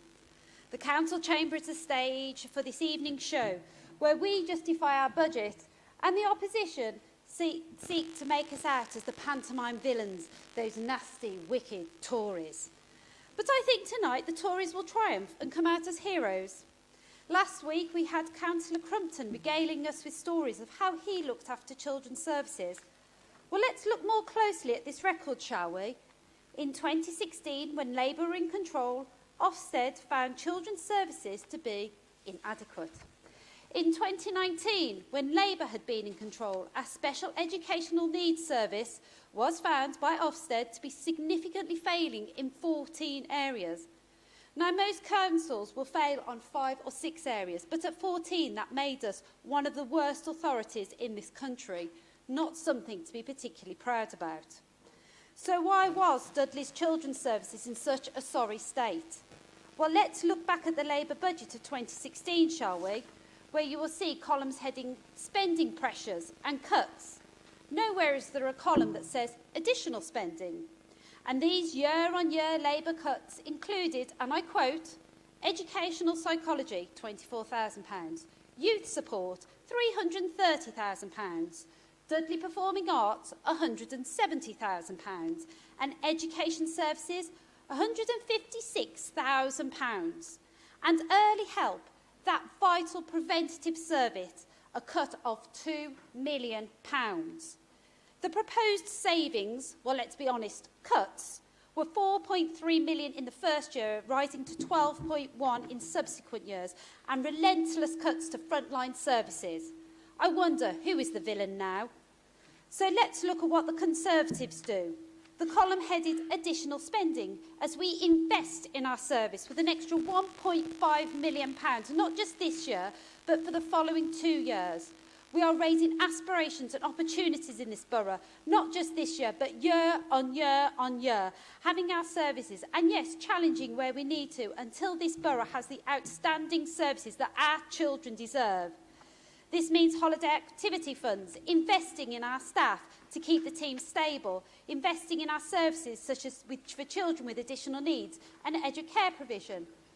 I would also like to clarify and reassure our residents after Labour's scaremongering that we have an emergency duty team that is on call 24 hours a day, 7 days a week, with a senior manager on call to make sure that our children are safe in this borough.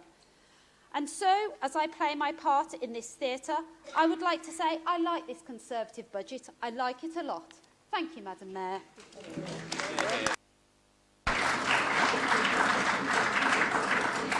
Thank you, Councillor Buttery. Councillor Zafar-Islam, please. Thank you, Madam Mayor.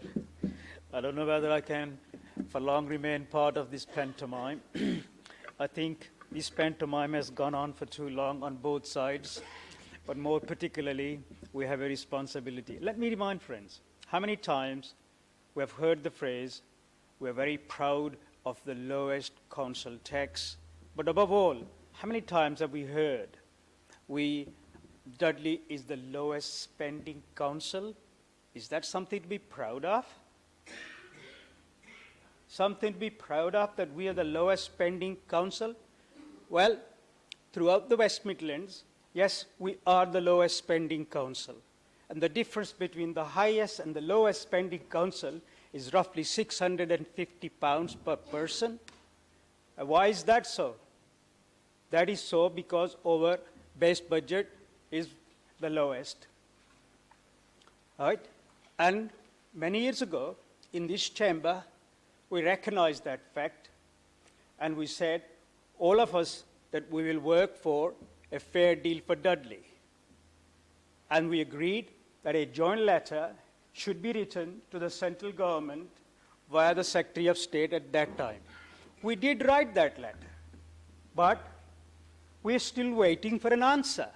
And the reason I have got up, Madam Chairman, is to remind colleagues that it is not good to be proud of the lowest spending council, and therefore we should follow the motion that this whole House agreed, that the Dudley people deserve better, they deserve better financial justice, they need more spending power for this council so that the mandatory and the discretionary services will have more money to spend on our people.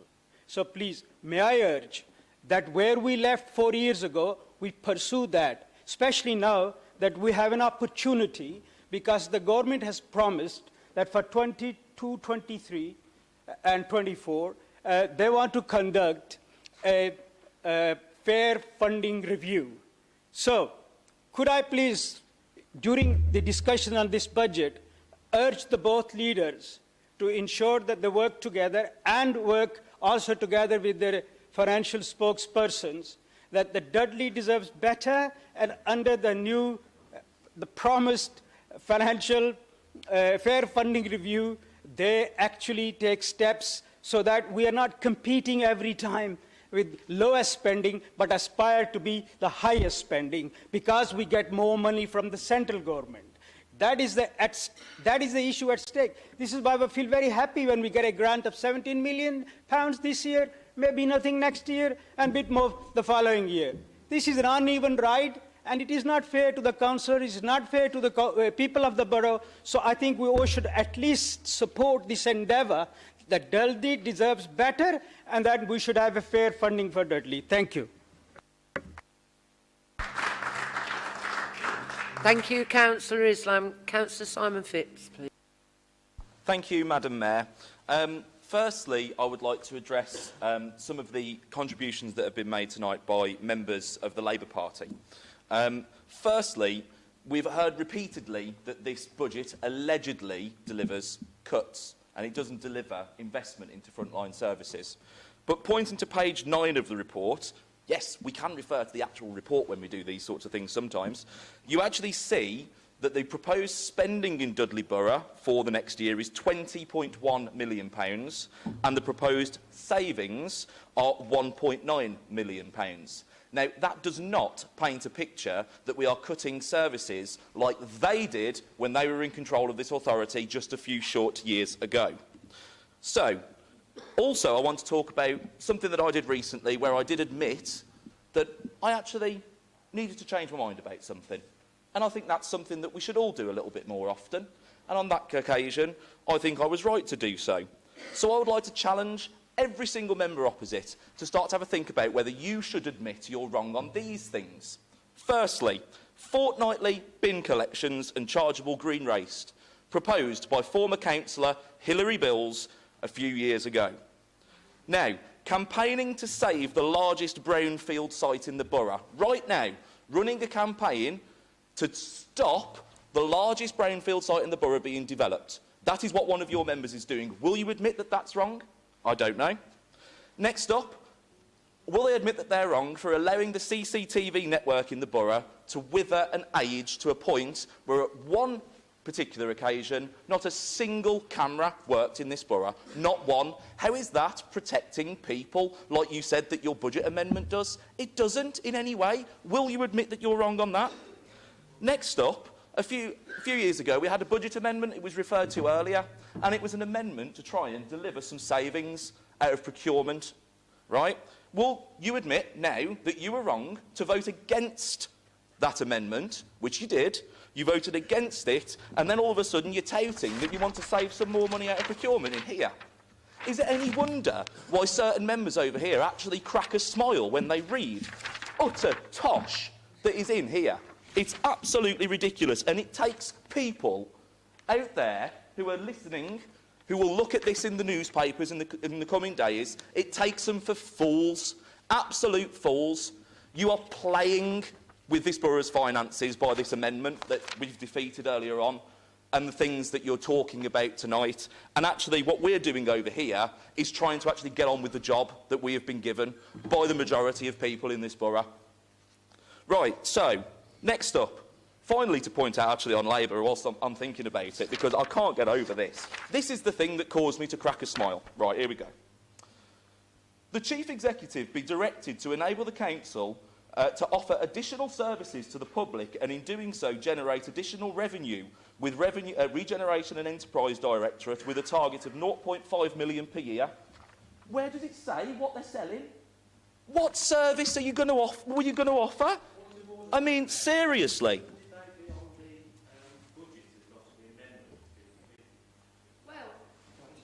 I think it's relevant, Madam Mayor. I think it's relevant because I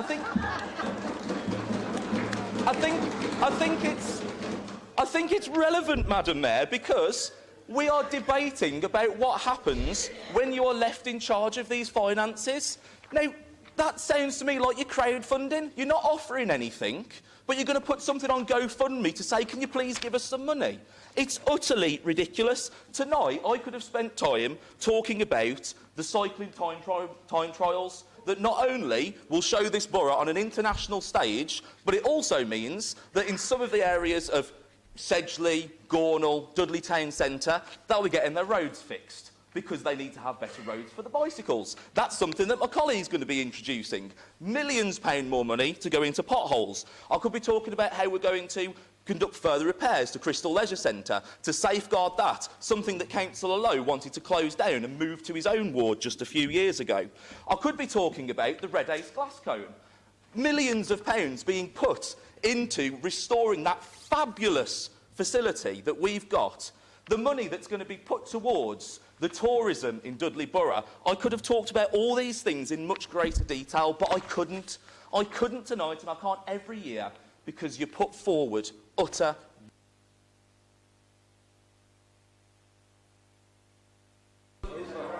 Councillor Phipps, your time's up.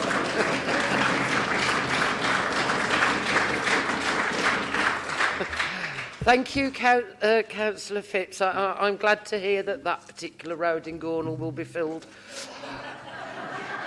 because I've pushed for it for a long time. Councillor Nick Barlow, please. Thank you, Madam Mayor.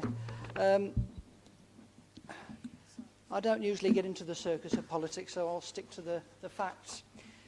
Madam Mayor, many people moved away from their day jobs into areas some had never experienced before. And it's a testament to the sheer commitment and hard work of staff within our adult social care, public health and children's services teams, our carers, many of whom unpaid, care home and domiciliary care staff and NHS staff. People volunteered at every opportunity to check on neighbours and others in their communities. And I offer my heartfelt thanks to everyone who supported the people of Dudley through this awful, awful pandemic. Madam Mayor, the two objectives for adult social care set by Cabinet throughout the pandemic have been to preserve human life and to operate a Care Act compliant service. Last year, due to both significant decreases in request for care and the tragically increased death rate, the service was in an underspending position and returned resources to the corporate centre and funded the successor Phase 2 work.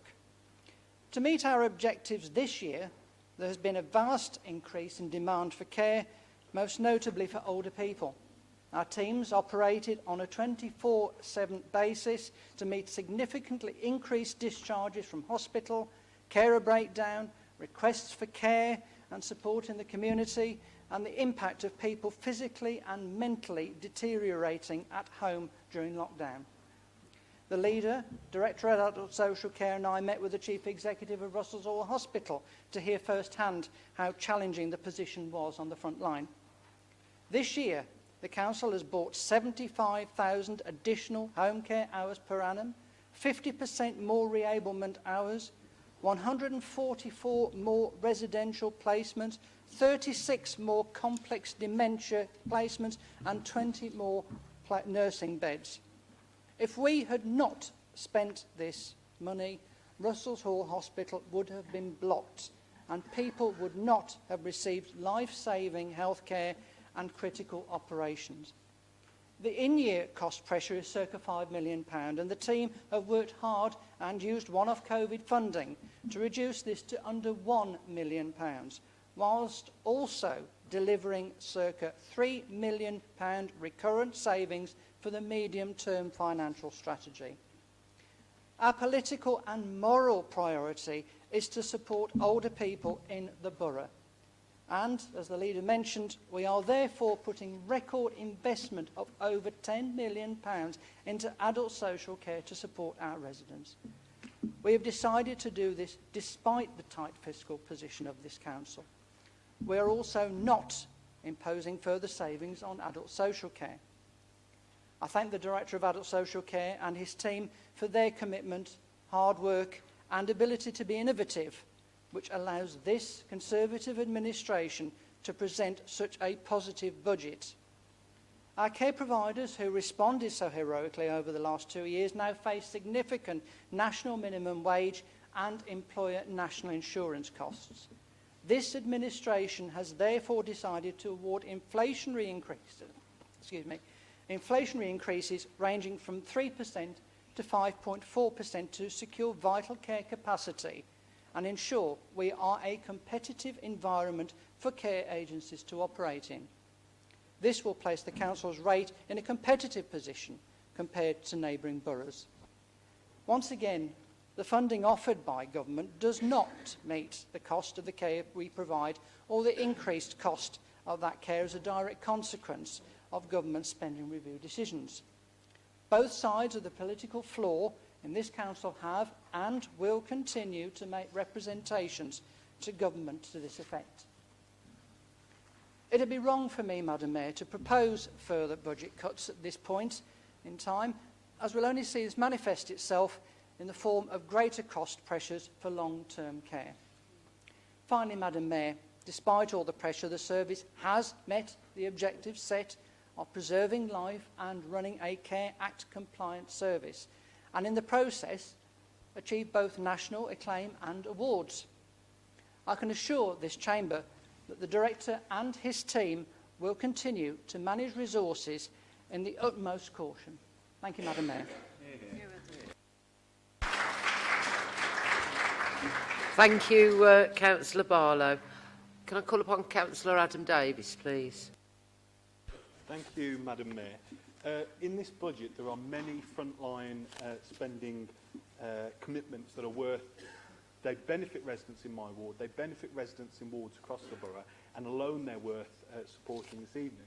But then, like Councillor Phipps said earlier on, you've got big capital investments, such as that into the Red House glass cone in my ward, which is something that residents constantly call for. They look at that cone, that piece of our heritage, that valuable piece of our heritage, and they see that this budget saves and protects that heritage and that really valuable site going forward.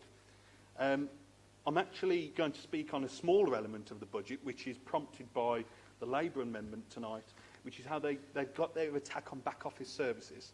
Well, the particular one I'm going to focus on is planning enforcement, because they must have different casework to I do.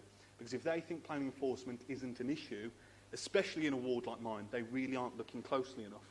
Especially when we've got such wide regeneration going on across the borough, and that wide regeneration then spurs private sector investment. That's what we're going for. We then need planning enforcement to make sure that private sector investment is the right kind of developments in our town centres. So if the Labour Party don't recognise that and they think we don't need that enforcement, again, I don't think they're the right people to be putting together a budget, and they aren't the right people to be overseeing regeneration in our town centres. Councillor Ken Finch. Thank you, Madam Mayor. Members, I happen to be a member with my colleagues, Council for Castle and Priory. I've sat here now for a couple of 3 hours listening to various comments. But really speaking, what I find out is this, that we as councillors, and mostly over that side, are not being realistic and looking after the people that they represent. Now, I would like to support anything without politics what's going to benefit the people that we represent.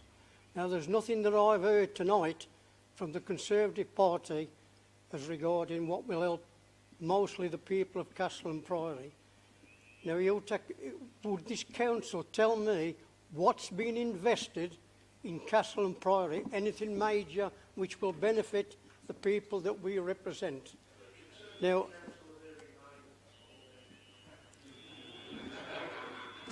I've got bad hearing, so I haven't heard whatever, but what I'm...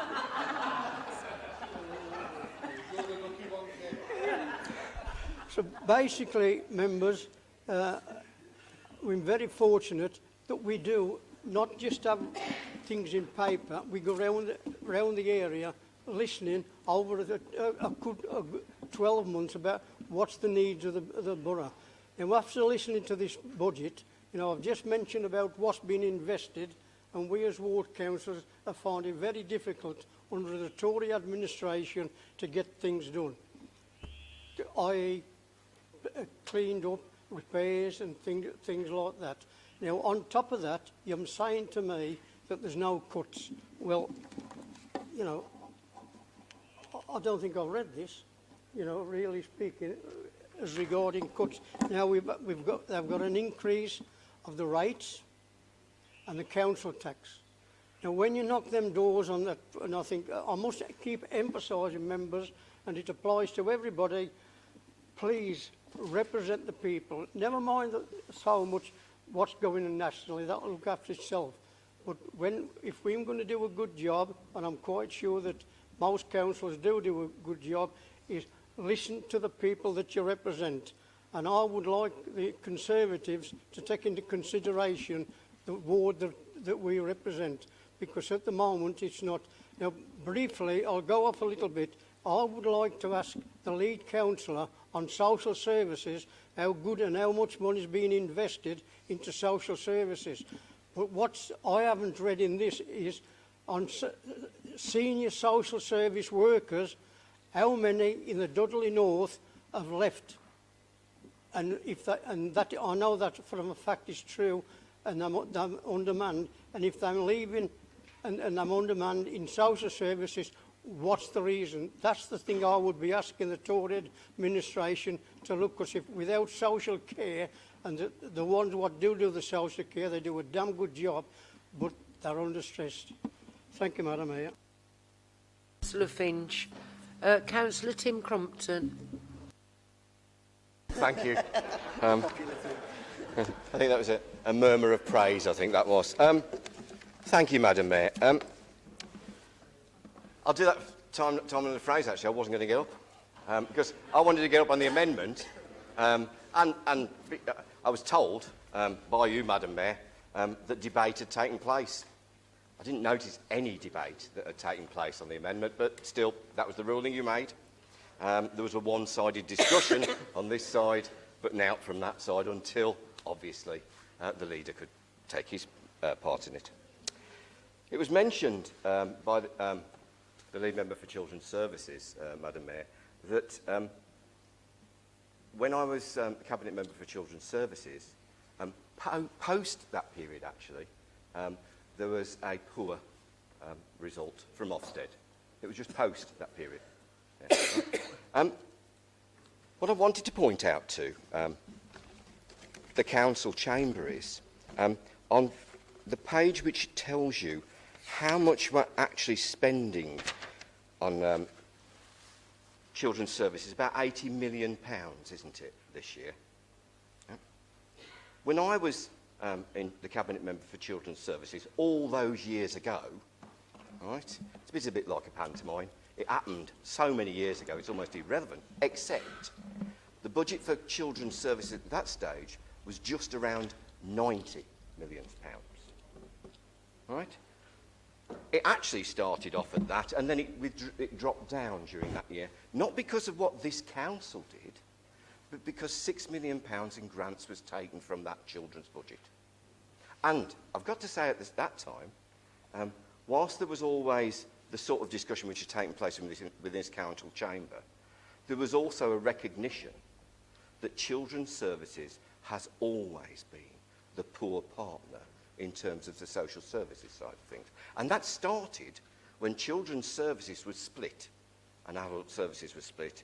And what happened then was the majority of the budget went to adult social services and very little over to children's social services. It's always been the poor partner. We're looking here at the £1.5 million extra on page 9 that's being put into children's services, with the paragraph below it saying that £0.8 million is being taken out of children's social services.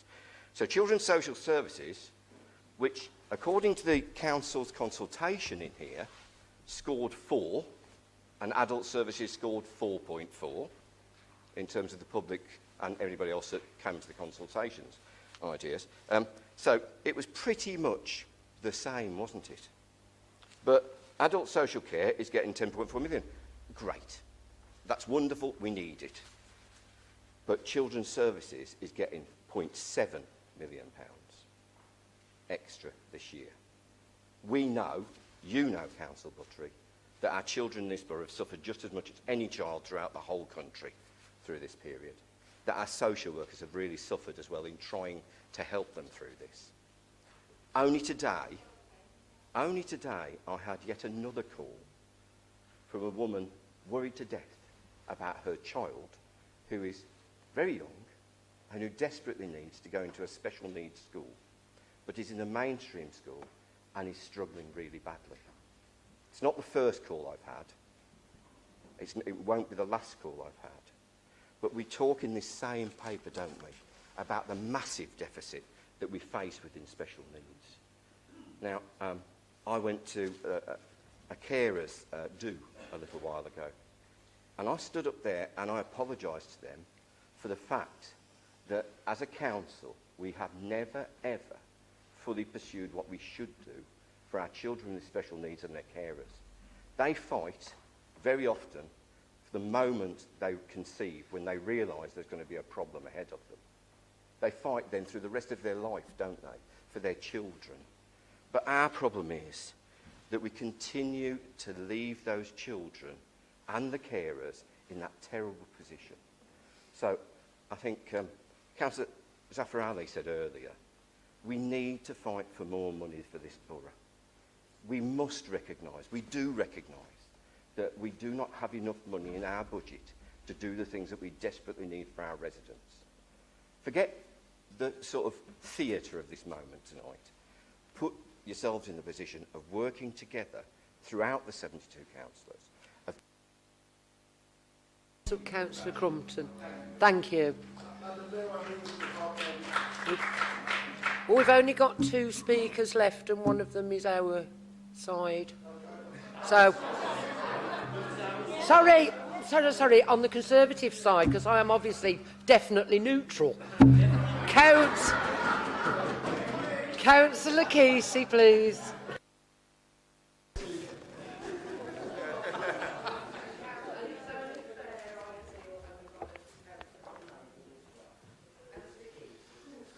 Thank you, Madam Mayor. Your first few words wasted 9 seconds, so please add them on. I've got a really good friend who does drag, and she goes by the pseudonym Claptrap. And she'd be really proud tonight that the Labour Party have done her name proud, because I've never heard such a load of claptrap in my life. You couldn't even cut the grass in Sedgley. Sorry, you couldn't even cut the grass in Sedgley when you were last the ruling group. It was embarrassing, really embarrassing. If I can just go through my brief, Councillor Harley, Madam Mayor, I welcome the extra spend on digital services, giving all of our representatives in this authority the equipment that they need, making sure that social workers have got iPads that are quick and easy to access, making sure surveyors have got laptops with the right software on it so they can do their job properly. I welcome the fact that we're invested in new licences for our Microsoft services, but also at the same time looking at alternative provision to make sure that we're not wholly reliant on ever-increasing services from one provider. I really welcome the fact that we're investing in our digital front door so that people don't need to rely on personal visits and phone calls to DC+, that they can access the services that we provide digitally and with ease, because at the moment it's not quite that easy. I welcome the fact that we're spending the money wisely and not wasting it on DC Plus staff on a Saturday when nobody uses it, which is the information that you should have looked at, Councillor Ali, when people can't get through in the weekdays, and we've moved those resources so that they can. Try doing a bit of research first, it might help. In terms of procurement, we are actively working to make sure that contracts for this authority deliver value for money, and that we're not just rolling them over as being done in the past, and we could potentially save hundreds of thousands, if not millions of pounds, which could be spent on the services the Labour group want, rather than going back to the government with a begging bowl time after time after time after time. Let's just mention the tip. I agree completely with Councillor Aston. We do need tip access for our Dudley North residents. Stourbridge is quite a jaunt. However, as Councillor Harley said, the money's in the budget. Maybe you could speak to your Labour colleague in Wolverhampton and jig him along a bit. Commercial. Netherton Art. Let's just talk about Netherton Arts Centre, as it seems to be such a focus. All of our assets, we subsidise. Himley, Dudley Town Hall, Stourbridge Town Hall, Netherton Arts Centre, the Cornwall Hall, the leisure centres, you name an asset, we subsidise it. What you want to do, Councillor Ali, by the look of it, is more subsidy, which will take money away from children's services and from adult services and regeneration and potholes. Councillor Ali, I challenge you, how much do we currently... You're not even listening to me, Councillor Ali. How much do we currently spend subsidising Netherton Arts Centre? Do you know? Councillor Ali does not know how much we currently spend. It's not far off £100,000. So you're now proposing to put £200,000 into that asset. Where's that going to come from? Which budget? Children's? Roads? Oh, well. Our officers have done a lot of work with Netherton Arts Centre, and it made me sad that their work was misrepresented so badly by one of the Netherton councillors starting a petition saying that we're planning to close it. I don't know if you've noticed, Councillor Taylor, but it ain't open at the moment, and we're working to turn that round by using commercialism, by making sure that we're not constantly subsidising it, by making sure that it earns money itself. And we need the three ward councillors' help. And I tell you what, I have had so much help from Councillor Caulfield, the only Conservative councillor in Netherton and Woodside. Councillor Zada, as has already been said, couldn't even be bothered to reply to any emails whatsoever.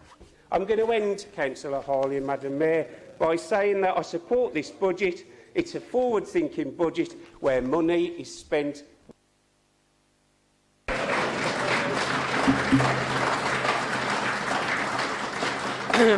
Thank you, Councillor Kesey. Councillor Ahmed. Thank you, Madam Mayor. I, of course, just want to express my disappointment. And what concerns me in particular about this budget is that when it comes to justify and defend it, we merely talk about what happened in 2016 or 2019, rather than actually praising the budget itself. Because, quite frankly, Madam Mayor, there is no praising a budget that prioritises administration and bureaucracy over funding into frontline services. So if you did have faith in your budget, I would have heard quite a bit more. Thank you.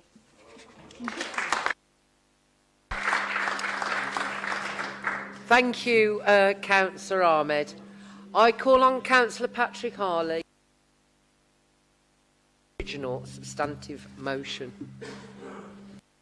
Mayor, thank you. Thank you, Madam Mayor. I've made notes of Councillor Ali's comments and the wider observations made across both sides of the political floor. If I miss anybody out, apologies. There has been a lot of contributions tonight. I'll pick up on a few things. £100,000 for Wi-Fi, Councillor Ali, in our community centres. You can get a contract for 40 quid a month. Are you telling me we've got more community centres than I was aware of? 100k a year. Councillor Ali, Madam Mayor, also bemoans the fact that we're putting an increase on council tax. For years, the party opposite have bemoaned the fact that we've not put council tax up by enough. And they moan about the low base rate. If you do not increase your council tax, and I think both groups made the mistake several years ago of having 5 years of council tax freezes, that cost us. And Councillor Lowy's acknowledging that and nodding his head. How on earth you can vote against an increase tonight, if you believe that, is beyond me. You are not putting the people of this borough first, Councillor Lowe. You know and you agree that those council tax freezes have really harmed our finances years later, and we're still paying the price for that. That base rate needs to go up in order for us to have the same level of spending as some of our Black Country and wider West Midlands neighbours. So if you agree with that, I cannot see how the Labour group can look the people of this borough in the face with any honesty and vote against this budget tonight. I really can't, Madam Mayor. Portersfield, Madam Mayor. Councillor Ali bemoans the fact that there's not much progress. Well, I can remember Councillor Judy Foster, cabinet meeting after cabinet meeting, stating, we'll have Cavendish House down this summer. Was it one summer, another summer, a summer 2 years later? We got the job done. And we'll take our time making sure we have the right development on that site. It is the last large redevelopment site in the borough, and it has to be right. And if you go to some of the other towns and cities, places like Birmingham, Bristol, Manchester, all those areas that have seen huge regeneration and development, they have done that through the same process we're now undertaking with Portersfield. I'll just touch on closing youth centres. I can't remember the last youth centre the Conservatives closed on this side, but I know one that Labour closed in 2012 after getting control of this authority, the one in my ward in Kingswingford South. You closed that, not us. And then, Madam Mayor, they often bring this up, and they used to bring up things at cabinet meetings, in council meetings, Madam Mayor, like, where's the funding for knocking down Cavendish? Where's the missing millions for very light rail? Where's the missing millions for the new interchange, that's bus station to the likes of you and us, in Dudley Town Centre? Where's the money for the university campus? And each and every time we get that money. So I'm glad they keep repeating, where's the ice skating rink? Where's the arena? Where's the other regeneration and delivery projects that you keep speaking about? They will be delivered, Madam Mayor, and they'll be delivered by a Conservative council. Madam Mayor, both those projects, pop-up arena and ice skating rink, will be delivered working with the private sector. A private sector, Madam Mayor, that would run 100 miles from Dudley if it was a Labour-run authority. I'll come on to Councillor Islam. You quite rightly highlighted that low base rate, and I've already touched on it. But yet tonight, you would vote to harm that base rate even further by following your leader's call to vote against this budget. That is not the right course of action to take. Councillor Barlow, normally a very quiet man, he doesn't tub thump, he doesn't shout like some of the rest of us, but your contribution was heard in total silence, and quite rightly, you made some very eloquent points. So, well done. Councillor Crumpton, we've invested in children's social workers, something that the party opposite never bothered to do when they were in control, and we were hemorrhaging children's social workers to neighbouring authorities. 600k in this budget that you want to vote down tonight. Shame on you. As a former cabinet member for Children's Services, you should be supporting this part of the budget. And you've got about cuts to children's. Last year, we proposed an additional £18.5 million into children's, Madam Mayor. That's on top of the increase in this year's budget. Something that this side of the chamber should shout about. Under Labour's years of running this authority, it was constant. Every single budget was the same. A salami slicing of frontline services, and they turned around and blamed anybody that they could. We're in control of our own budget. It's down to the controlling group to manage that budget responsibly, and this is a responsible budget, Madam Mayor. Councillor Finch, Madam Mayor, Ken Finch, you've got a £1 million centre in your ward, and you say that, you know, can we take an interest in Castle and Priory? Well, I do. And as leader, unfortunately, I get all people from all 24 wards contacting me for casework when their individual councillors either can't help or have been completely ineffective. And I met recently with 2 Dudley Labour Party members, Madam Mayor, who'd lost confidence in the local Dudley Labour Party and said, could you help us, Councillor Harley? Could you help us? Well, actually, it's been done, and I'll tell you where it is, Councillor Finch. You can heckle all you want. I've got unlimited time, Councillor, so carry on. There's no clock.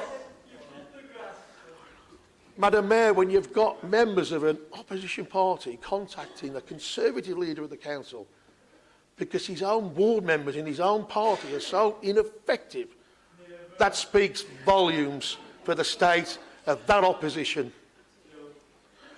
And then, Madam Mayor, that brings me aptly on to Councillor Harder's contribution.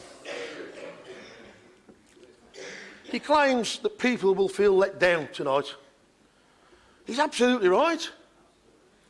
But the only people let down tonight, Madam Mayor, are those people on those back benches and front bench who must be thinking, will I lose my seat this year? Will I? Those Labour members, through you, Madam Mayor, are looking for leadership and direction. He claims he's always available, but in reality you're not. And you need an honest conversation with your group, because we deserve a strong opposition, and we've not got one at present. A responsible opposition, Madam Mayor, would have presented those amendments a week ago, so I could have that meeting with my cabinet and then discuss it on Thursday evening with my group. Because if there are good things in there, I would have taken some satisfaction as opposition leader to think, well, I probably won't get everything through, but I've managed to win one or two concessions from the controlling Labour group. That's grown-up politics. Instead of playing silly games knowing it'll be voted down because you've not given us any notice whatsoever. So, for me, we haven't let the people out there down tonight. You've tried to take them for fools.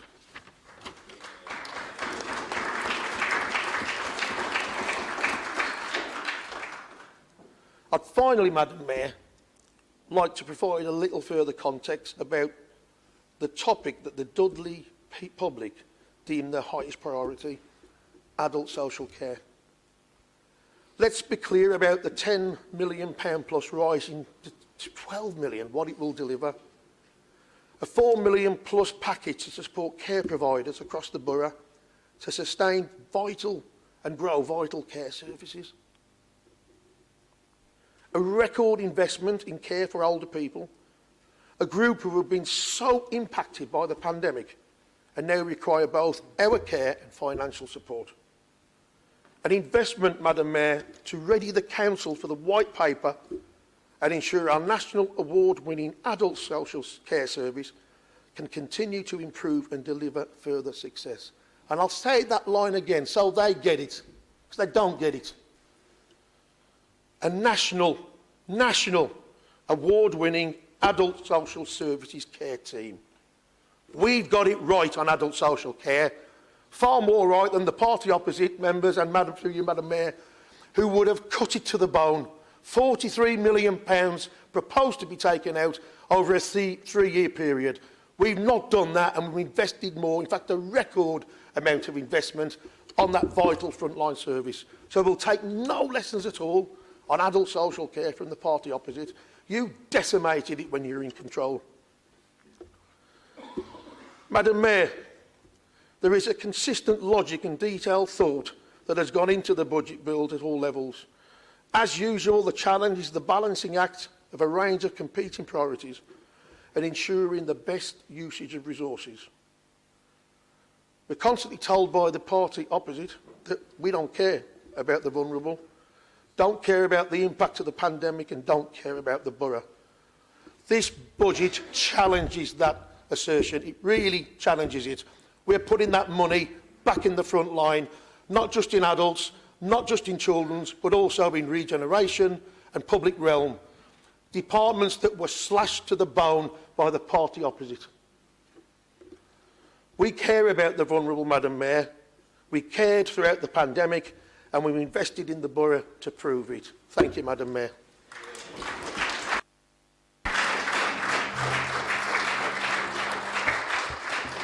Thank you, Councillor Harley. In line with Council Procedure Rule 16.4, I will now put the substantive motion to a recorded vote.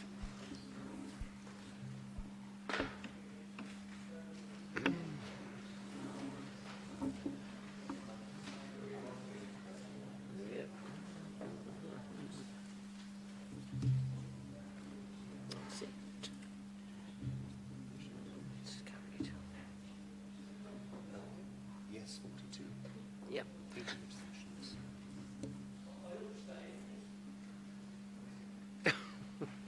Right, thank you. That is carried. There is no urgent business, so that concludes this meeting of the Council. Thank you and good night.